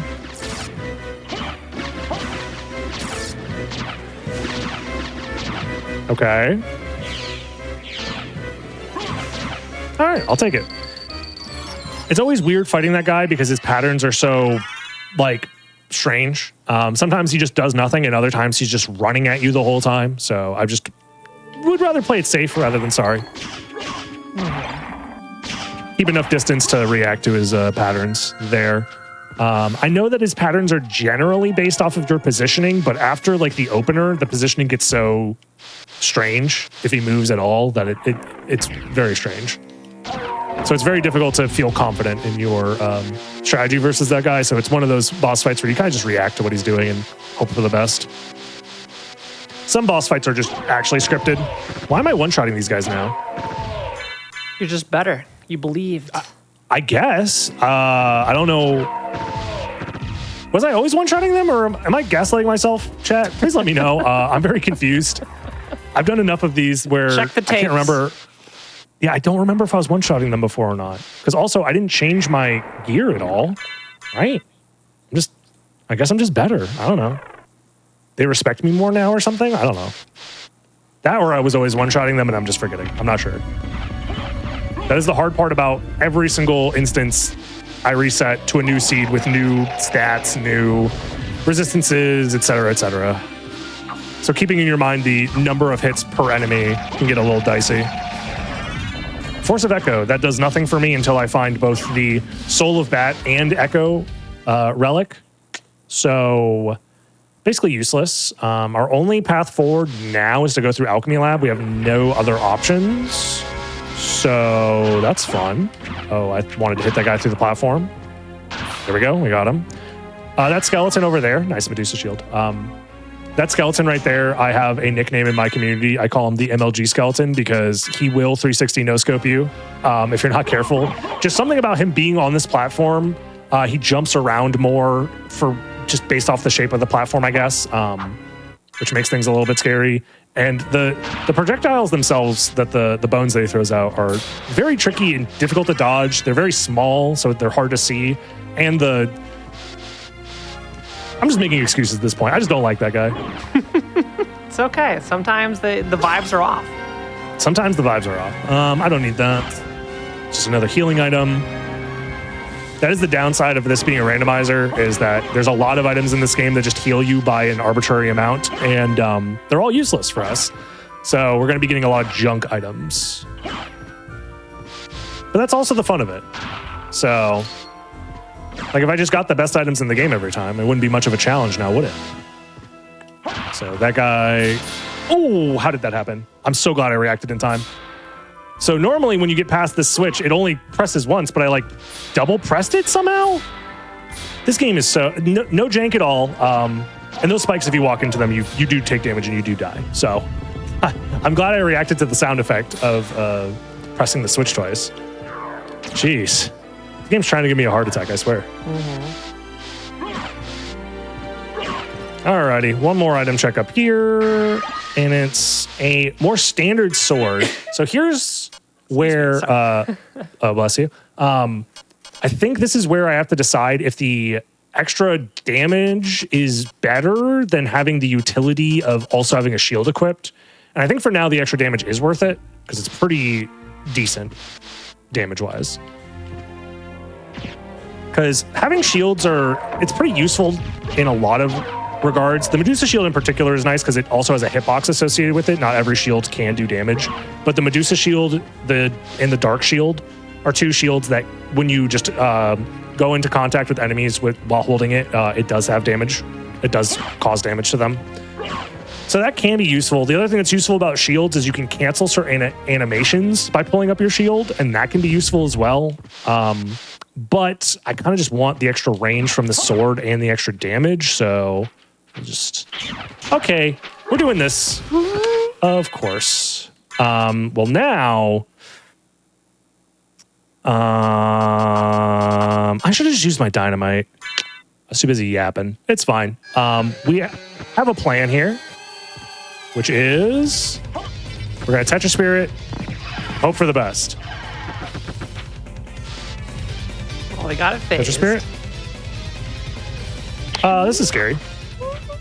It's fine. Oh, no. Okay, so his fireball attack is also random. I'm pretty sure it's like, I don't think it's on a timer. That one might actually be on a timer, but his positioning when he walks forward and backward is random. So I was hoping that I'd be able to jump over it, I guess, because I was trying to throw out the sub-weapon that I got to do damage to them, because that does poison damage, or holy damage, actually. Anyways, again, these guys being immune to my damage, just, unlucky. Very unlucky.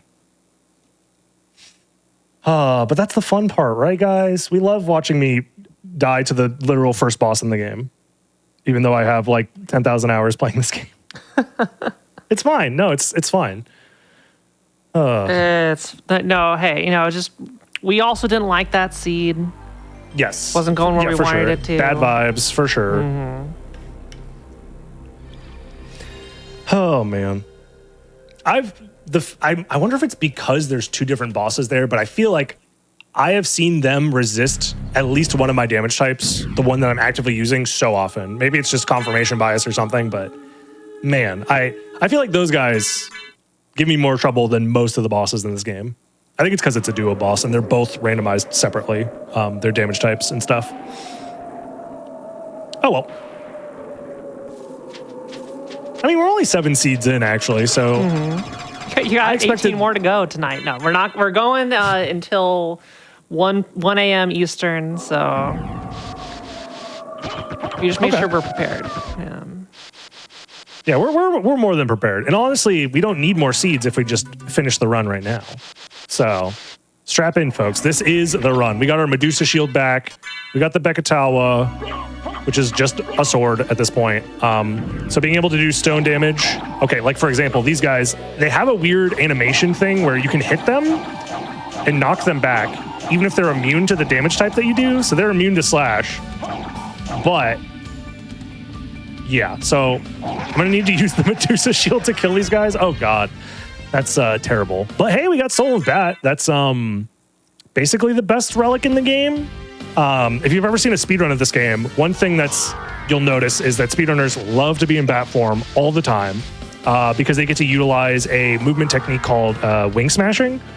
But wing smashing is a spell, as it turns out. And because we are playing with the rules where spells are locked by specific relics, I won't be able to shield dash until I find the relic that unlocks unlocks wing smash. Sorry, I'm mixing up my terms here. Long story short, the speedrun tech that's very powerful, I can't use it until I find another additional relic. And also the fact that I have to use shields to kill these guys is very annoying. Okay, we're fine. But on the bright side, I can still be in bat form and fly around. And that generally is pretty safe to just fly across the ceiling in certain spots. All right, MLG skeleton, be nice. There we go. Okay, so far so good. You know, no incidents yet. Okay. So we'll use this bat form, fly up here, do another relic check, say hi to all the fake turkeys. Ooh, Fire of Bat. So I can show off that, I guess. So when in bat form, if you have Fire of Bat, if you press the attack button, you shoot a little fireball. And that unironically can be useful because that is fire type damage. So if there's ever an enemy that I need to kill and it's absorbing all my damage types, I can use fire. So it's not great. It costs a lot of magic, a lot of MP to use it, but you know, it's something. You also are like locked in place while you do it, so you're pretty vulnerable. Another sellable. Basically useless, but it's fine.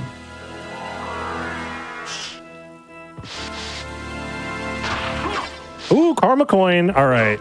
Chat, it's time to redeem yourself. Let's hear it. Heads or tails, what are we feeling? We'll use it on the next boss coming up. Yeah, because it has to be 50-50, right? Oh, I'm going the wrong way. I do want to do the item check. That is if it's how tails every time. work. Yeah, if it's tails every time, that's not 50-50. So eventually it has to be heads. Yeah, and since we had tails last time, it's guaranteed. That's fine. Yeah, basically. That's the way I see it, you know? Yeah. That's how math works, I'm pretty sure. Yeah. Alrighty, let's just jump past this guy. I don't want to deal with him. Same with not dealing with these guys. We're just going to fly through this room. Perfect. Okay. This time, I have a good feeling about these guys. Slogger and Gaibon are not going to be a problem, especially because we have the Karma Coin on our side, which will give us good luck. Let's see it. Ooh, tails again? What are the odds? I think this coin's broken, actually. Impossible were those odds, just like this challenge.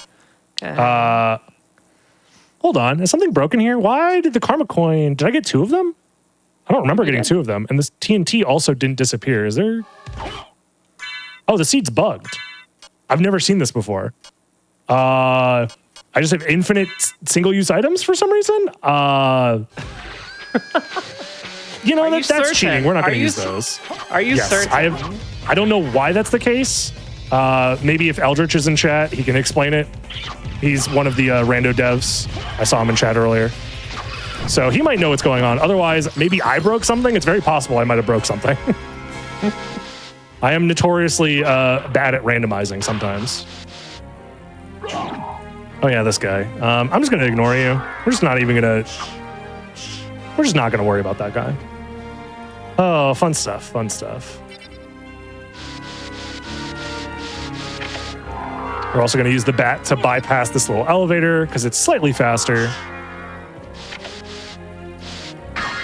Heart Refresh. That is an item that refills my hearts, but it also has iframes associated with it, so we can use that for iframes if we need to. Theoretically, it could come up. I don't know.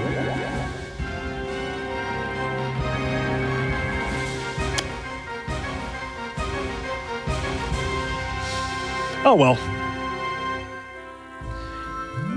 Long elevator ride back up. I will say having bat this time around does change our options a little bit. Having access to flight this early opens up the castle quite a bit. So I'm going to be having to make some pretty tough decisions coming up here in a little bit. But, you know, we'll figure it out. Oh, yeah, these guys are annoying. I still don't have anything better, huh? I don't trust killing these guys with shields, but something about it just doesn't feel right. But apparently it works. Okay. I'm just worried that they're going to, like, walk into me. Yeah, calculated. That's all I'm going to say. That was 100% calculated. Because I know that they change their pattern based on if you are facing them or not, as well as I think if you have started hitting them, or maybe it's just based off the position that you're facing. I can't quite remember. You know what? I have bat form. We're flying over these guys. When in doubt, fly over in bat form. It's fine.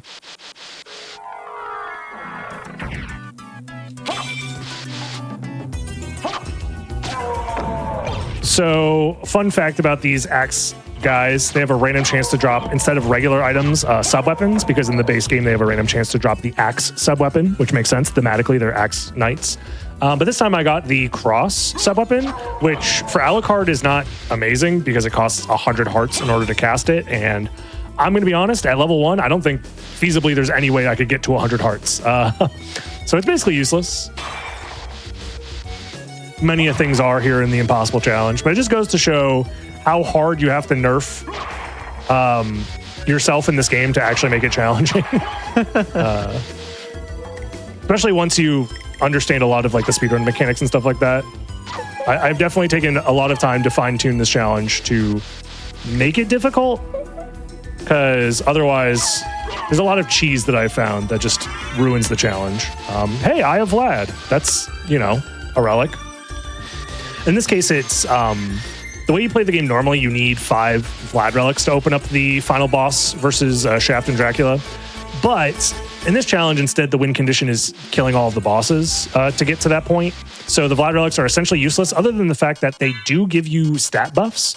So this one gives you plus 10 luck, which in this game, increasing your luck stat doesn't actually increase the odds of luck-based events. Well, that's not true. So item drops are based off of your luck stat. The percentage chance that you get an item drop is based off of your luck stat. But your critical hit chance is not based off of the luck stat. That's based off of the weapon type, but the amount of damage you do for your critical hits is based off of your luck stat. So the higher your luck stat, the more damage you do from your crits. Again, stats in this game are a little strange. I'm not sure if there's other games that also use a similar system, but yeah.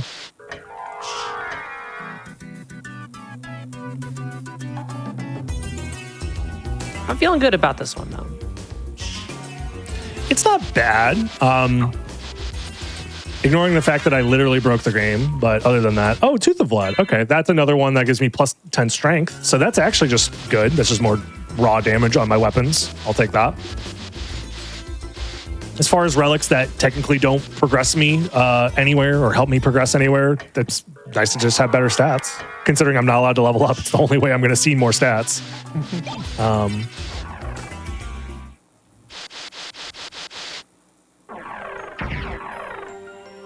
But either way.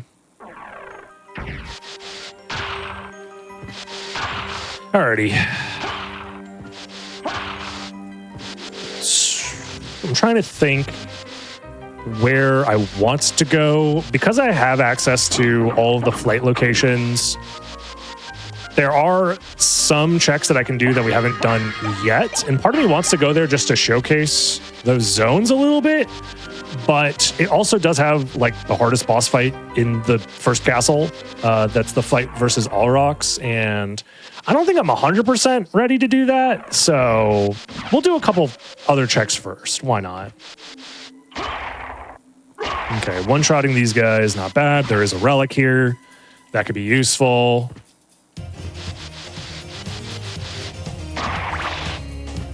Okay, that guy's immune to slash. I'm not messing with him. There's an item check I can do once I have flight in that room. There's like a secret breakable ceiling thing you can do, but I'm just not going to mess with it because that guy needed to be out of my way in order to actually get up there. And you know what? It's not worth it. Alrighty. Let's see. Minotaur and Werewolf yet again. And Strength Potion. Okay. I'll probably use that here. I wonder if the Ankh of Life is having anything to do with the weird glitch that I have with the infinite use items.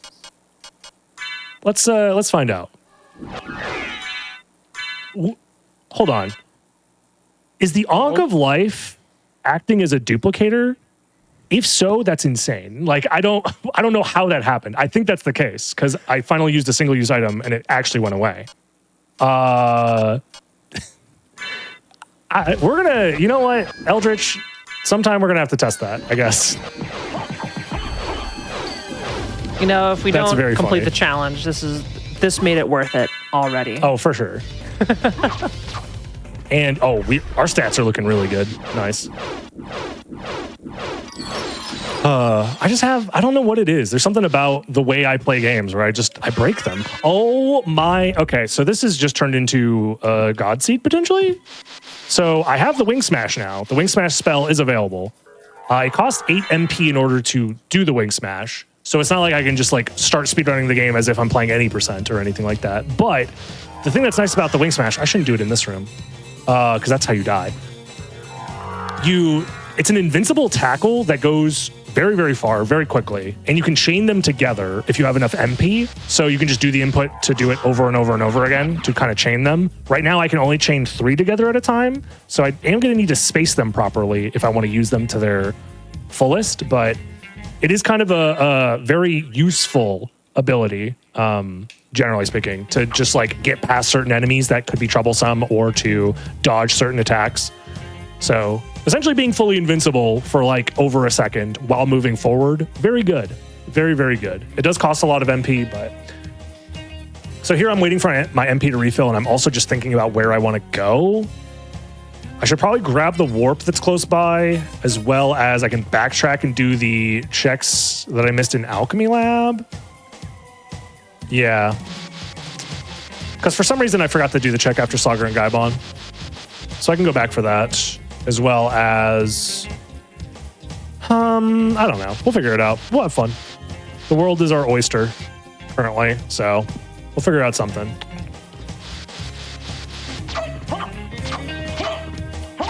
Okay, I don't like that I took that many hits, but okay. You know what? That's the fun part about having Wing Smash. You can say, nope, I don't want to deal with you. I'm just going to move on. Chat's already calling it a baby seed, so... It is a bit of a baby seed, I'm not going to lie. But I've had many a baby seed not succeed, because at the end of the day, this challenge is impossible. So here I could wing smash across the ceiling to guarantee that I dodge these guys, but it's more MP efficient to just fly. And holding on to MP is very useful in case I need to wing smash later, so...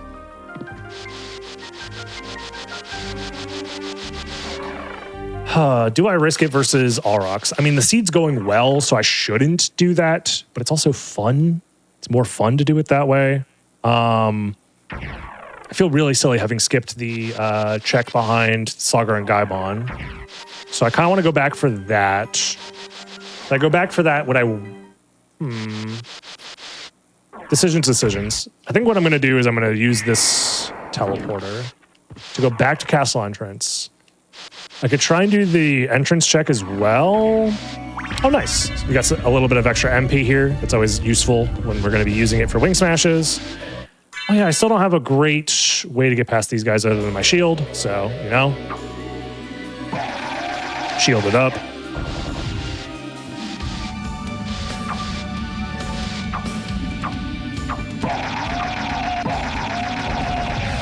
I was going to say, why am I doing more damage? But then I realized I have the Tooth of Vlad increasing my strength, which does increase my damage with shields.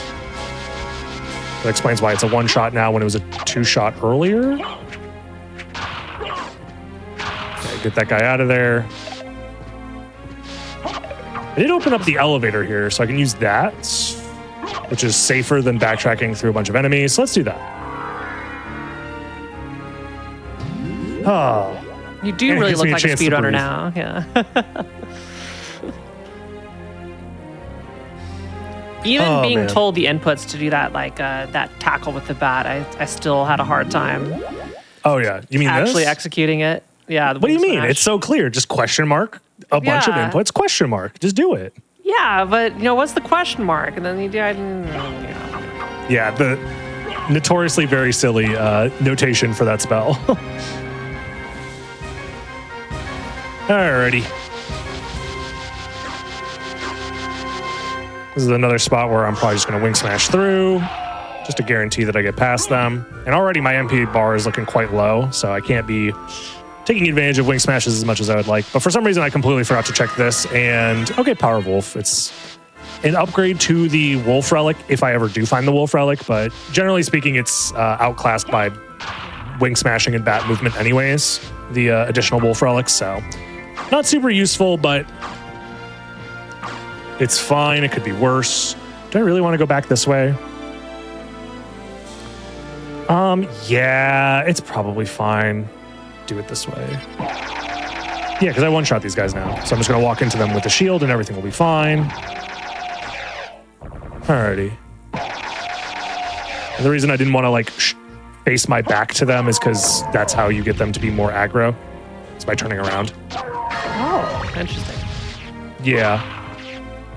So rare walk cycle detected where I'm actually just walking instead of backdashing everywhere. It's a shame they put so much effort into the walk cycle just for it to be so much slower than just backdashing everywhere.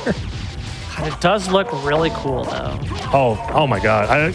One of these days I need to count up the number of frames of animation there are in it because it's ridiculous. The animators went crazy. That's all I'll say. Okay. So far, we have been making decent progress. This is another room that I'm just going to wing smash through because I'm not messing with flea men if I don't have to.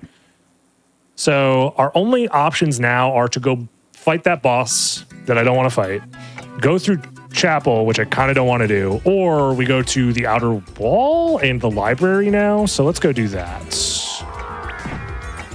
Alrighty. Use the wing smash to our advantage to not have to deal with annoying enemies if we don't have to. Oops, I just spawned that guy on screen. So let's despawn him. Try again. Okay. Yeah, because I have died to accidentally spawning a skeleton, then going off screen like that, and then their mid bone throw animation, and the bone just basically falls on top of my head. So long story short, I messed up that room really, really bad, but got bailed out because of wing smash. So let's go. Another thing you can do, which I'll probably showcase in a second here, versus these stone roses, is you can utilize the fact that transforming into bat while the squiggly lines are happening, you're actually invincible. So you can maintain your backdash momentum and then immediately transform into bat to like kind of like do a pseudo dodge roll almost like this. Oh, whoa. That was so sick. So that's another useful way to get past certain enemies that I just don't want to deal with. Because again, those guys, their hitbox like wiggles back and forth when you hit them if you don't one-shot them. So I just don't want to deal with them, to be honest.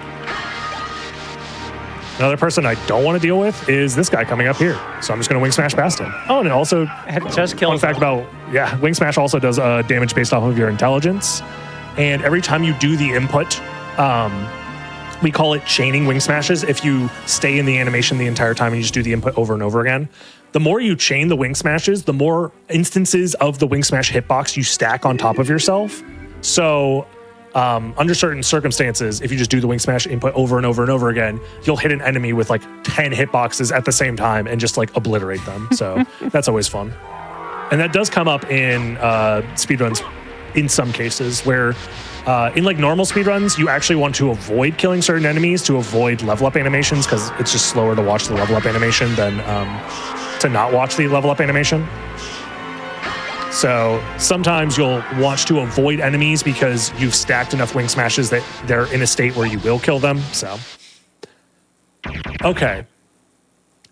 Versus Doppelganger here. Theoretically, I could showcase something funny, but if he happens to absorb stone damage, I die instantly, but I'm willing to risk it to showcase something funny. Oh, Because what are the odds? What are the odds? 0, yeah. Never punished, never burned. So I have the Medusa shield out. I'm going to tap him with the Medusa shield, and it actually stones him. Like he is in the stone animation as if I was playing, as if I got stoned. So doing stone damage to Doppelganger actually stones him. So that's fun. And that definitely comes up in randomizers for sure. If you ever find yourself with stone damage and you're about to fight Doppelganger, it's just faster sometimes to just freeze him in place and then do damage to him that way, as opposed to like getting stuck in like a slow AI loop where he basically behaves the same way as you do, where if you take damage, Alucard is invincible until he gets out of like the knockback animation. So every time you do damage to Doppelganger, he's in that knockback animation. And then he's invincible. So it's like very slow to kill him sometimes. But if you stone him, he's vulnerable the entire time he's stoned. So you can just wail on him and do a lot more damage much more quickly. So that tech definitely comes up. I'm just entering this room so I can have this teleporter available for later. So long as you enter a teleporter room, it now becomes a part of the teleporter system. I don't like the fact that, it's fine, I won't be a baby about it. I don't like when fog spawns in the outer wall. It's just random, depending on when you load in the zone. It just makes it harder to see things sometimes, and there's enemies that randomly spawn in, so hopefully that doesn't mess me up, but it'll be fine. I mean, it's very atmospheric, so why ruin the atmosphere? Gravity Boots is nice. We already had Flight with Soul of Bat, but having access to the gravity jump is just generally very useful. Another thing that's fun about gravity jumps is while you're in the middle of the animation, you are invincible. So in a weird way, you can use that gravity jump to dodge attacks as well. This game is pretty lenient with handing out invincibility frames, which is nice. It helps make challenges like this even possible, even though it's the impossible challenge, but you don't think about it too hard.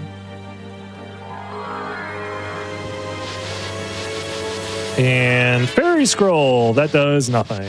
That's the relic that normally lets you see enemy names, but enemy names have been overwritten in this randomizer to showcase their stats, the stat changes that they got. So it's basically a useless relic, but you know, it's another check taken care of, one less possible relics left in the pool for us to find. So pretty much next up is going to be library. That's like the next safest location to get a couple of checks done. We can't do all the checks, but we can do most of them. The only ones we're not going to be able to do, the only one we're not going to be able to do is the one that requires Form of Mist to get past, like a mist gate that's blocking us, but it's fine. If we have to come back for that check later, we'll come back for that check later. Oh, you're immune. Okay, that's fun.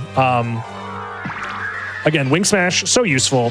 When you're in a situation where you're blocked off by an enemy that is annoying, you can just say, you know what, I'm out. For the cost of 8 magic points, you're out of there.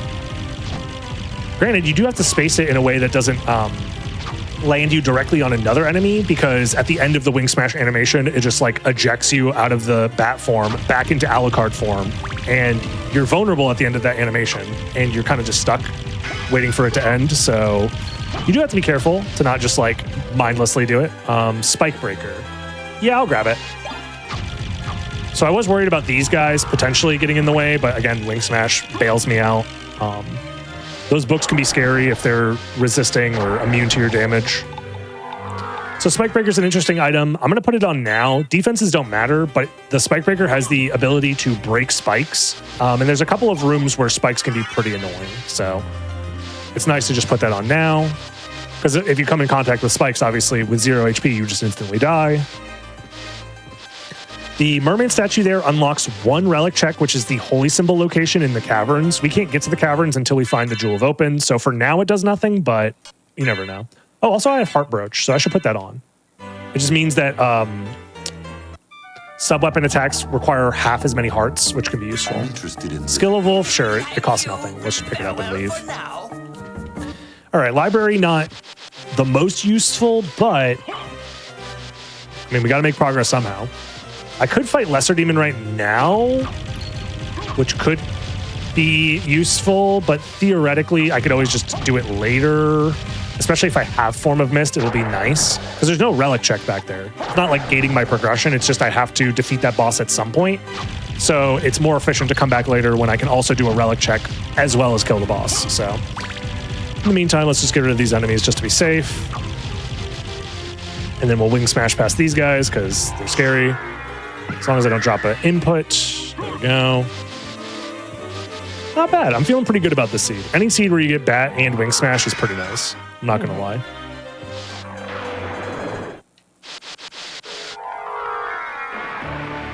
Alrighty. Now, we only have a few options left. We have the castle entrance check, which is scary, but not terrifying. We have the boss fight versus All Rocks, which I don't want to do. And then we have the castle keep and chapel locations, which I also kind of don't want to do. We got to do something, Dragon Blitz. Yeah, long story short, everything's scary when you die in one hit. So I'm going to choose castle entrance. This is always the stressful part, because it's not even like, I don't get too attached to runs, but it's more so when I have a decision to make and then I just die. And it's like, how am I supposed to convince chat that like you know, that wasn't a skill issue. It's like, oh, you should have chose the other direction. It's like, how was I supposed to know? Everything's random and it hates me. Okay. So, ooh, library card. Fantastic. That's a pretty rare item. It's a single-use item that warps you directly to the library. So if I'm ever in a spot that is very scary, I can just library card out, which is nice. Also, if I just want to save myself some time, for example, if we find the form of mist and we want to go back to library, I can just warp there instantly. So very useful item. Boomerang. Is there only one in this randomizer set? I think it's single digits. I know that, but there's a couple. Okay.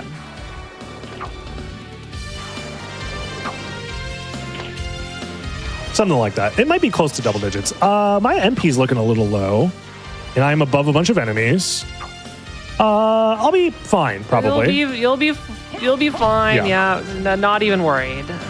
Yeah, you know, those zombie spawns are random, and there's a chance that I would have spawned one would have spawned right below me. Here, I'm going to use the blocker knife to just like hopefully get rid of the owl standing on this guy's shoulders. Okay, good. So if you get rid of the owl, he kind of just stands there and is like, dang, you killed my owl. That's like not chill. Which gives me a chance to get up here safely. And Dark Metamorphosis, which is useless. Let's go. I mean, technically it's not useless because you do get iframes or whatever when you do the spell. But the way the spell works is that it puts a red aura around Alucard, and then when you kill an enemy that specifically splashes blood when you hit them with a sword, and you absorb that blood, you get a little bit of HP back. That is all it does. It does have some interactions with a few other weapons in the game, but those weapons aren't going to show up in this run because they're banned. So, yeah. So Dark Metamorphosis, essentially useless. I should be good here. Okay. Yeah, we're fine. Everything's fine. I wing smashed a little earlier than I should have, but it's fine.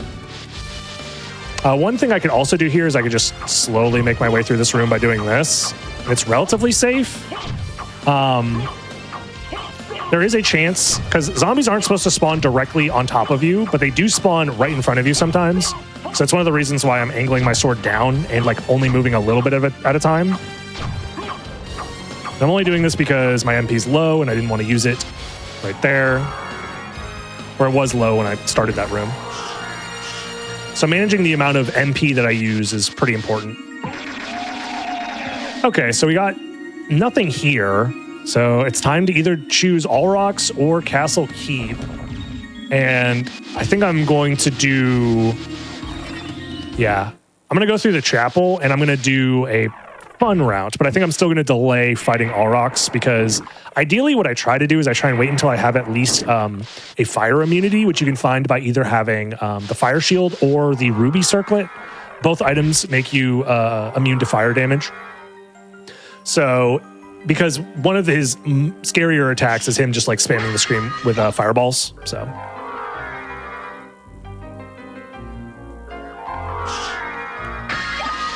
and we got strength potion. Nice. Oh yeah. The brain remembering damage types. It's the hardest part of the challenge. Another Have you food ever felt item. compelled to like write notes as like, oh, this person is weak to this is weak to that, or you just kind of just hope to remember it all the time? That would be smart, but then that introduces the chance that I could possibly do better in this challenge. And like, where's the fun in that? It's supposed to be impossible after all. Yeah. But no, that is probably smart. I guess the problem is the issue with writing the notes is oftentimes they just wouldn't be used because you're not guaranteed to see the same enemies over and over and over again because every single relic layout is randomized. So the route you take is going to be different every time. Silver ring. Okay, that's half of a progression item. If I find gold ring, that then unlocks another location for us. So yeah, is again, that the clock tower? Yes. Or the big clock in the middle? Yeah. Yeah, you wear both of those and it opens up the secret clock floor there. There is another check we could do, which is the All Rocks boss fight. Behind him is another relic. But again, very scary. No guarantee that we actually make it through. Versus I could I guess I could test it since I have library card to like get out of there if things are scary. That's like one of the nice things about having a library card as well is if you enter a boss room and it's like, actually, I can't do this boss fight. He's like immune to my best weapon. I just want to get out of here. The library card allows you to do that. So they're immune to curse, but everything else seems to be fine. Okay. And they do ice and fire damage. I haven't been really paying attention to the damage types of the enemies because I haven't had any resistances or immunities on my own yet. But that's another aspect of this challenge that comes up is memorizing the damage types that the enemies actually do. So that refers to like their contact damage essentially when you walk into their hitboxes. So knowing what types of damage that enemies do can help alleviate some stress where you can just like walk through enemies and not deal with them at all. Iron ball, sure, I'll grab it. It's technically a weapon. It's a throwing weapon, but it's not the greatest. It's, you know what? I'll showcase it. Why not? Let's throw the ball. Go. That's it. You just throw it out. It bounces on the ground and then it disappears.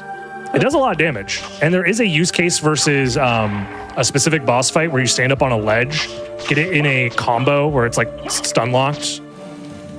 And since they're falling off screen, they respawn faster. Like you're able to throw them faster if you have like duplicator equipped, which gives you infinite usage of throwing weapons. So in that one scenario, it's sometimes useful, but still not as useful as like any other high damaging weapon in the game. But it's fun. Alrighty. So dynamite again, very good. As long as we don't get a dud. It's generally high damaging. Does fire damage as well. Not on my show. No duds here. Speaking of, I do kind of want to use it versus this guy just to potentially kill him outright. That'd be nice. It was a dud. Okay, that's awesome. Dang. I love this game. So silly. Please don't drop on top of my head. He does that sometimes, where he'll just cut his flight path early and just drop directly on top of you. Laying eggs. We want to break those before little mini bird hippogriff things spawn. All right, we're safe as long as we duck. Yeah, just keep doing this attack over and over again. That would be nice. Yeah, we've only been getting, I would say, decent patterns from this guy today, so that's pretty nice. Every once in a while, he decides, you know what? I'm just going to run at you at full speed with like no indication that that's what I'm doing. Like no wind up, no clear animation. It's just, he's in your face now. Yeah, you know, I've lost many runs to that. I was going to say let's take a break after the next boss, but last time I had a break after this, it ended in disaster. So let's go slightly further until you find another safe room you're comfortable with. And then we'll go there we go. Now we're talking. That way, yeah. So this is all part of the manipulation to make sure we do better this time. Okay, we have that. There is a save room right below me, but this is also safe. I'll just go into this load zone. So yeah, very safe room in here. This is a great place to stop it. Hooray. All right, so everybody, we're going to be going into a break. Before we do, if you've got any Prime subs lying around, or if you are feeling like you want to support GDQ, welcome back from the break, everybody. I'm your host, Kiara, back with more Game Masters here on the GDQ Hotfix. And if you've ever wondered what is actually coming up on Hotfix, what's going to be tomorrow, what's going to be the day after that, you can always check out this week's schedule and explore our full season lineup at gdq.gg/hotfix. Also, GDQ is hosting its very first Disability and Neurodivergence Special on November 29th and 30th.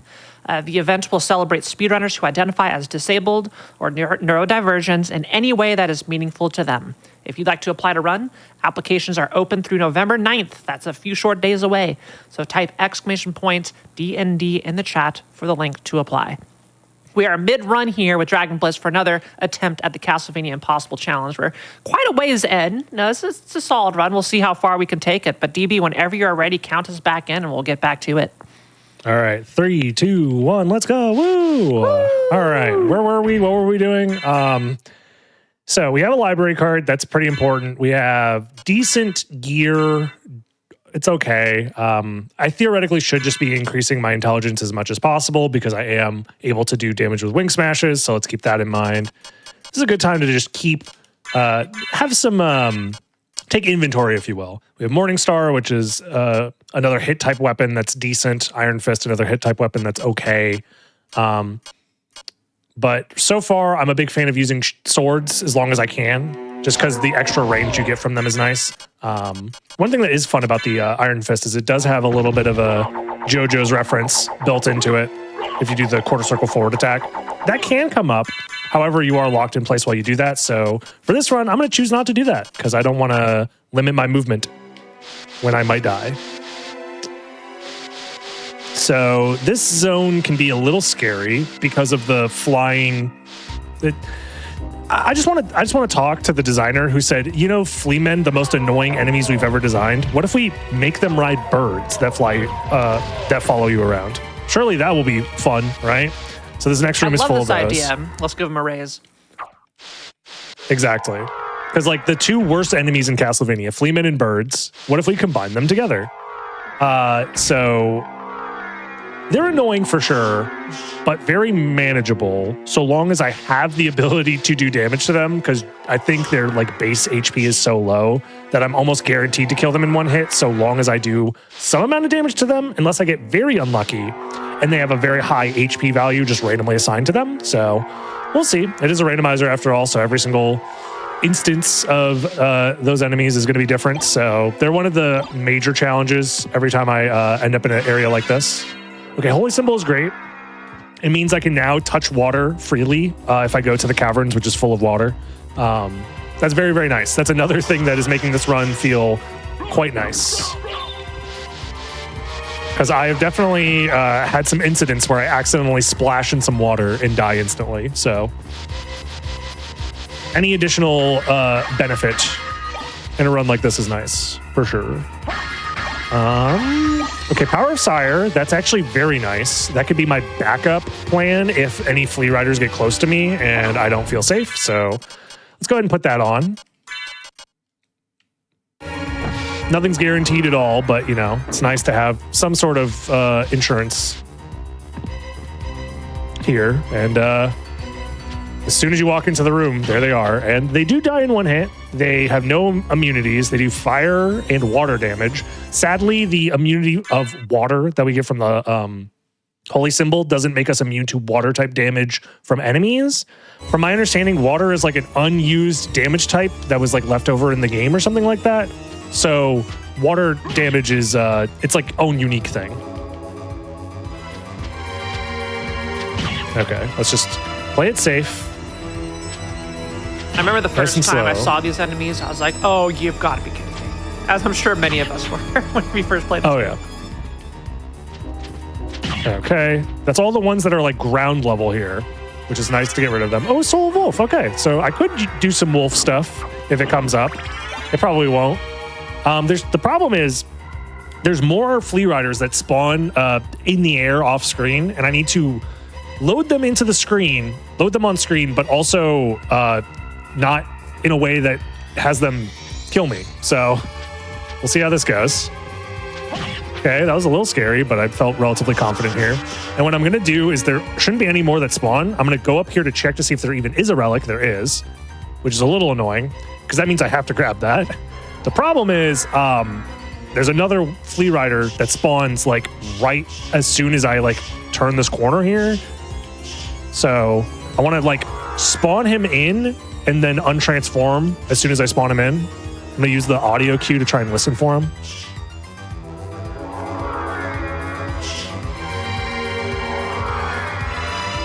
There he is. But I fell too quickly, so he's going to go back to his spawn location, I'm pretty sure. Fun stuff. You know what? I'm going to do it this way. I didn't want to use my Power of Sire, but I'm going to. I thought I could get away with not using it, but I don't want to deal with that guy. I don't like that guy. And we're rewarded with Jewel of Open. Okay, so that was 1,000,000% worth it because that is progression. I'll put the Dark Shield back on for now. It's nice. So the seed is basically telling me it's time to go to the caverns, which is fine, especially because we have that snorkel in our inventory.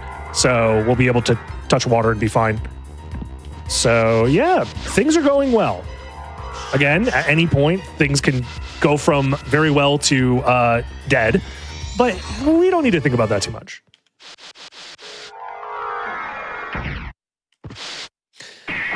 Alrighty. Yeah, this is the closest spot, but also it's a little scarier to go through this way, so I'm gonna go this way. I do. I am looking forward to Caverns because the music's great. Oh, for sure, yeah. Probably it's always either my favorite or second favorite song in the game. The Crystal Teardrops is the name of it.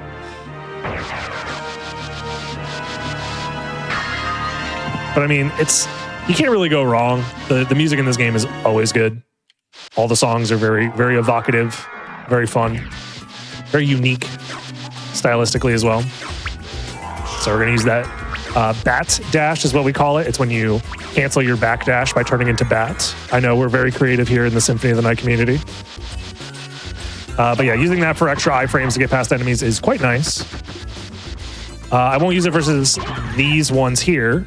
Okay, you are dead. Just making sure. Because their hitbox is a little bit wider and it's a little bit sketchier, if you will.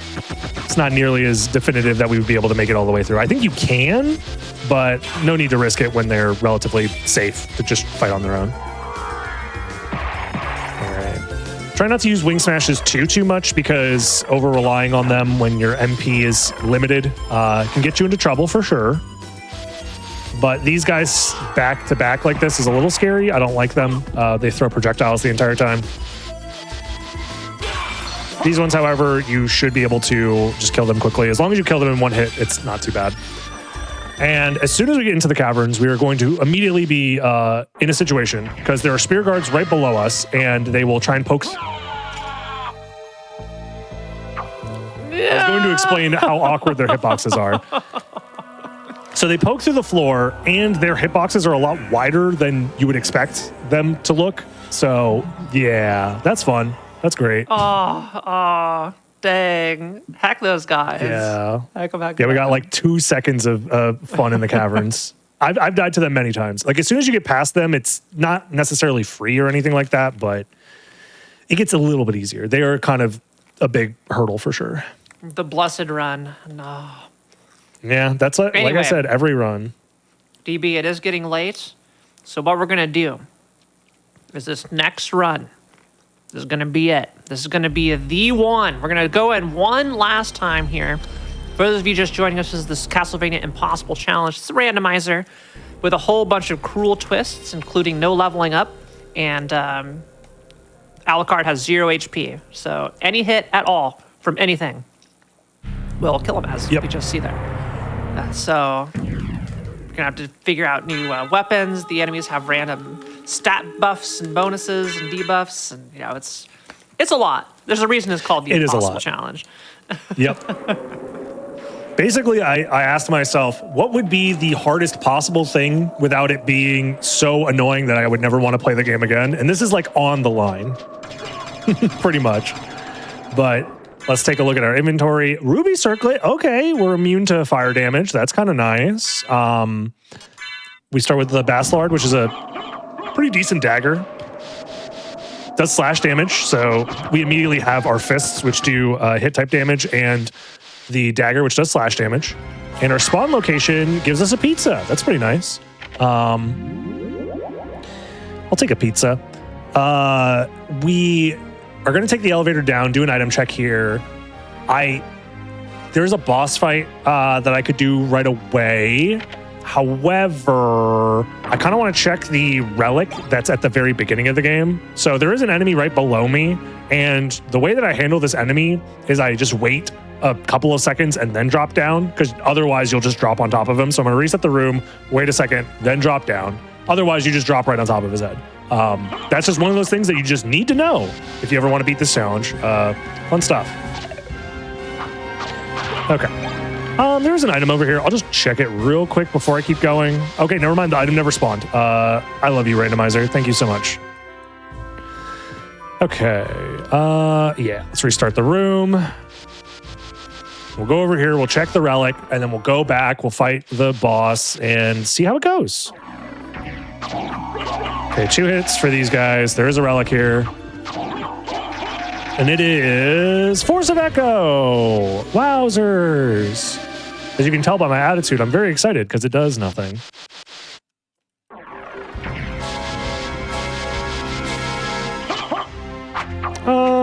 I don't like that it takes 2 hits to kill this guy, but not really anything I can do about it. Just get good, as they say.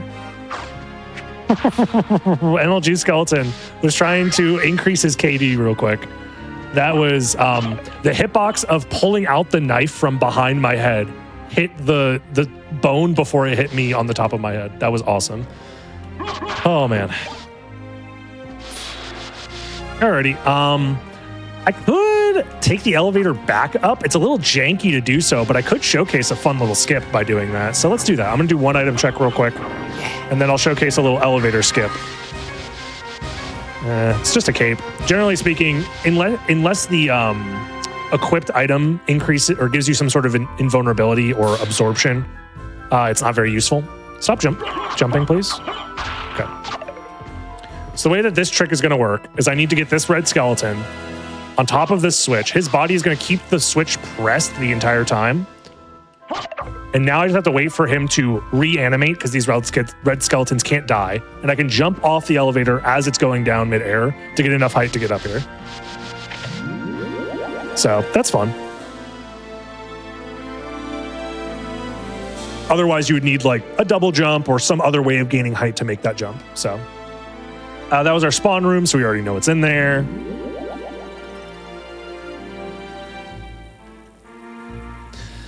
And we do have a boss fight to our left. I could delay the boss fight a little bit, but honestly, there's no reason to do so. There's not really any extra item checks that I'm going to get before this. And we have, theoretically, everything we need to kill them. We just have to not have a skill issue. So, let's try it. This is terrible. Yeah, that was, to be expected. Yeah. Being sandwiched like that, pretty bad. You know what? I'm gonna give a call to production here. You know, that one doesn't count. Maybe, perhaps. I'm not sure. I'm gonna let. We're gonna have a quick consult. Do we have an okay for doing one more run? If so, we'll go through. If not, we don't want to keep everybody up too late. So.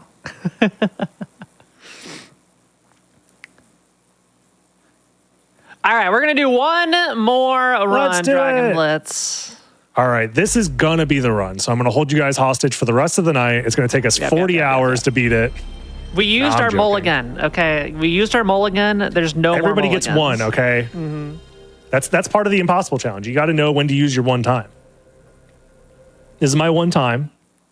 Say that last one doesn't count, obviously. Yeah, and everybody watching, make sure you go follow Dragon Blitz, by the way. There's a pinned message in chat for if you want to see more of this. Yeah. Yeah, and not just this. So if you're having a good time, go follow Dragon Blitz on there because are you going to keep doing this until like either you get tired of it or you complete the challenge? So pretty much. It does funny seem enough, doable. Yeah. It's very doable. The settings are actually easier than I've had in the past. The only thing is this is kind of like the preliminary test pilot, if you will, for this challenge, this type of challenge, because what I plan on doing after this is I'm working with Sestrin, who is building out a map randomizer for Symphony of the Night. It's still in very early alpha, but we're going to try and apply the Impossible Challenge to the map randomizer. So we'll see how that goes. So my goal is to beat this and then do it again, but with the map randomized. So that'll be fun. This is also my least favorite spawn in the entire game because I have one option, which is go up these stairs. And boy, oh boy, do I not like doing it. Because all the enemies here are scary. And if any single one of them resists or is immune to fists here, punch type damage, it's over, basically. So far, so good. This is why we love the Impossible Challenge, folks. It's because sometimes it's actually just impossible. It's true to its name. So far, looking possible. Doable even. But let's take our time, nice and slow. This is one of the reasons why I like spawning with a usable weapon is because the hitbox on your fist is just doesn't have a lot of disjoint to it. You have to be very careful not to get too close to the enemies. The other fun part here is I have to dodge the spike ball after I kill this guy. So jump over that. Otherwise, that will kill you. Fun stuff, fun stuff. Do you think the staircase is a little too long? Yes. I think it could be like a couple landings, like shorter. Maybe throw in an elevator or two. One of my biggest complaints from a casual perspective about this game is actually the chapel, because it's like it's a pretty big difficulty spike as far as like what the game expects from you, because you go a very long distance without reaching another save, and there's another boss fight at the end of this.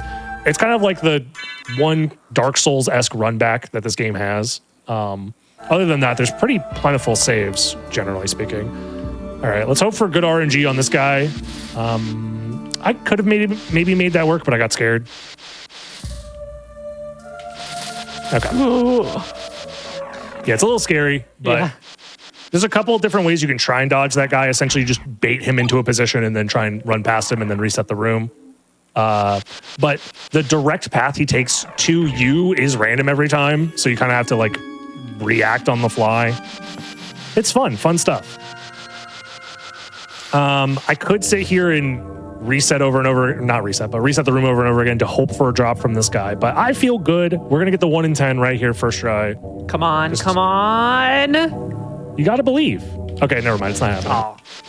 We're just gonna move on, because the issue with that is he can't drop like a weapon or anything useful. It's only ever like single-use items, so theoretically that could be useful. Like I can find like the Buffalo Star that we found in one of the earlier runs, which can do damage, but it's a single-use item, so it's not like that great to just have one throwing star. Oops, missed my jump. I'm trying to make sure that I don't let too many enemies get close to me here. Oops, okay. It's fine. A little bit of coyote frames never hurt nobody. Yep. Dude, no. What was he doing? That was terrible. Oh, man. That is unfortunate. The spawn from the winged guard across the screen was very unfortunate. Yeah, no, it was just top, bottom, everywhere. You're just cornered in, and all you had, I mean, if you had like anything but your fists, yeah, pretty much would have been fine. But hey, you know what? Impossible. You know what? That is the impossible challenge. That is the nature of the impossible challenge. That's what you get when you make. I mean, this is your doing. You made this. I did make this. This is my fault. This is your 100%. fault. It is my fault. What can I say? But yeah, if you want to see me do more of this, I definitely will be doing more of this on my stream for sure. I'm also in the process of hosting a randomizer tournament with skilled players who can survive multiple hits, so that's fun. And the finals is coming up on that soon, so that's also going to be on the channel. So that's fun. Yeah, if you like this game, you'll see more of it on my channel for sure. Yeah, and there was a question, this will be the last question we answer tonight, about, obviously this rule set's really hard, but, maybe someone who wants to get into the randomizer on its own, maybe not doing something so brutally difficult, what options do they have? Where can they go? What would they do? So Soten.io has the randomizer as I'm playing it here. Like it has a bunch of different presets. So essentially this preset I'm using is the one that gives you 0 HP and makes everything impossible. But you can choose all sorts of different presets there. It's very user-friendly. All the info on how to use it is on the website. So Soten.io in any web browser will get you there. Yep, there's also a link to... Oh, sorry. There's a link to the Discord community as well, the Long Library Discord. There's a randomizer section in there. If you have questions, you could ask them there. There's a tech help section as well. If you have issues setting it up, there's more than enough people that will help you set it up too. So definitely check it out. It's a lot of fun. I have a lot of fun playing this game, and especially randomized. This game is a perfect randomizer game. Yep, Richard has so kindly posted the link in chat, so you can follow that for all of your randomizer desires. Okay. That's the great thing about randomizer communities. It's kind of like you're making a game within a game, right? So it comes with its own method of like balancing, coming up with game logic, and most importantly, like making sure it's fun. It's fun to Yes. play. And one thing that is nice too is this community spits out new ideas all the time. There's new presets, new modes, new ideas flowing all the time. So it's very fun. You'll always have something fun to look forward to, or they'll just stealth drop a brand new preset with like crazy rules that like change the way you move through the game or change your movement, change spells. It's very fun. Mm-hmm. Now you said you're hosting a randomizer tournament. When is the next match? Have you been broadcasting them on your channel? Can we see restream somewhere? Yeah. Yes. So the matches are being hosted on my daily uploads YouTube channel, Dragon Blitz Daily. They're being played out live on the Twitch channel, twitch.tv/DragonBlitz. And the next tournament match, I believe, is tomorrow, actually. Oh, so, there you go. Tomorrow at, I want to say, 3 p.m. Pacific time. Okay. So that would be 7 p.m. Eastern. So see you guys tomorrow for that, hopefully. Yeah, make sure you follow Dragon Blitz to go watch some of the randomizer tournaments. See people compete where they don't die in one hit. Yes, and stick around for whatever you do. Yeah. You will see somebody beat the game at least once, all right? Yes. So we're going to let them play until somebody beats the game. That's the part of the tournament after all. So it'll be a good time.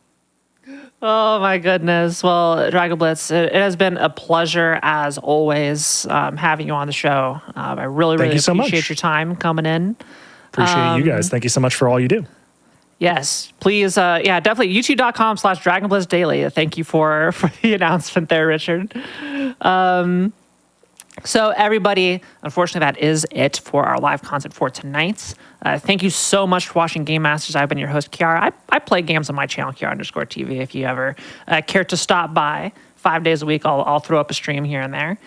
But if you missed out on Random Number Generation before this, stay tuned as we replay both shows after this break. So tune in tomorrow at 7 p.m. Eastern for Out of the Box and Creature Corner, and I'll see you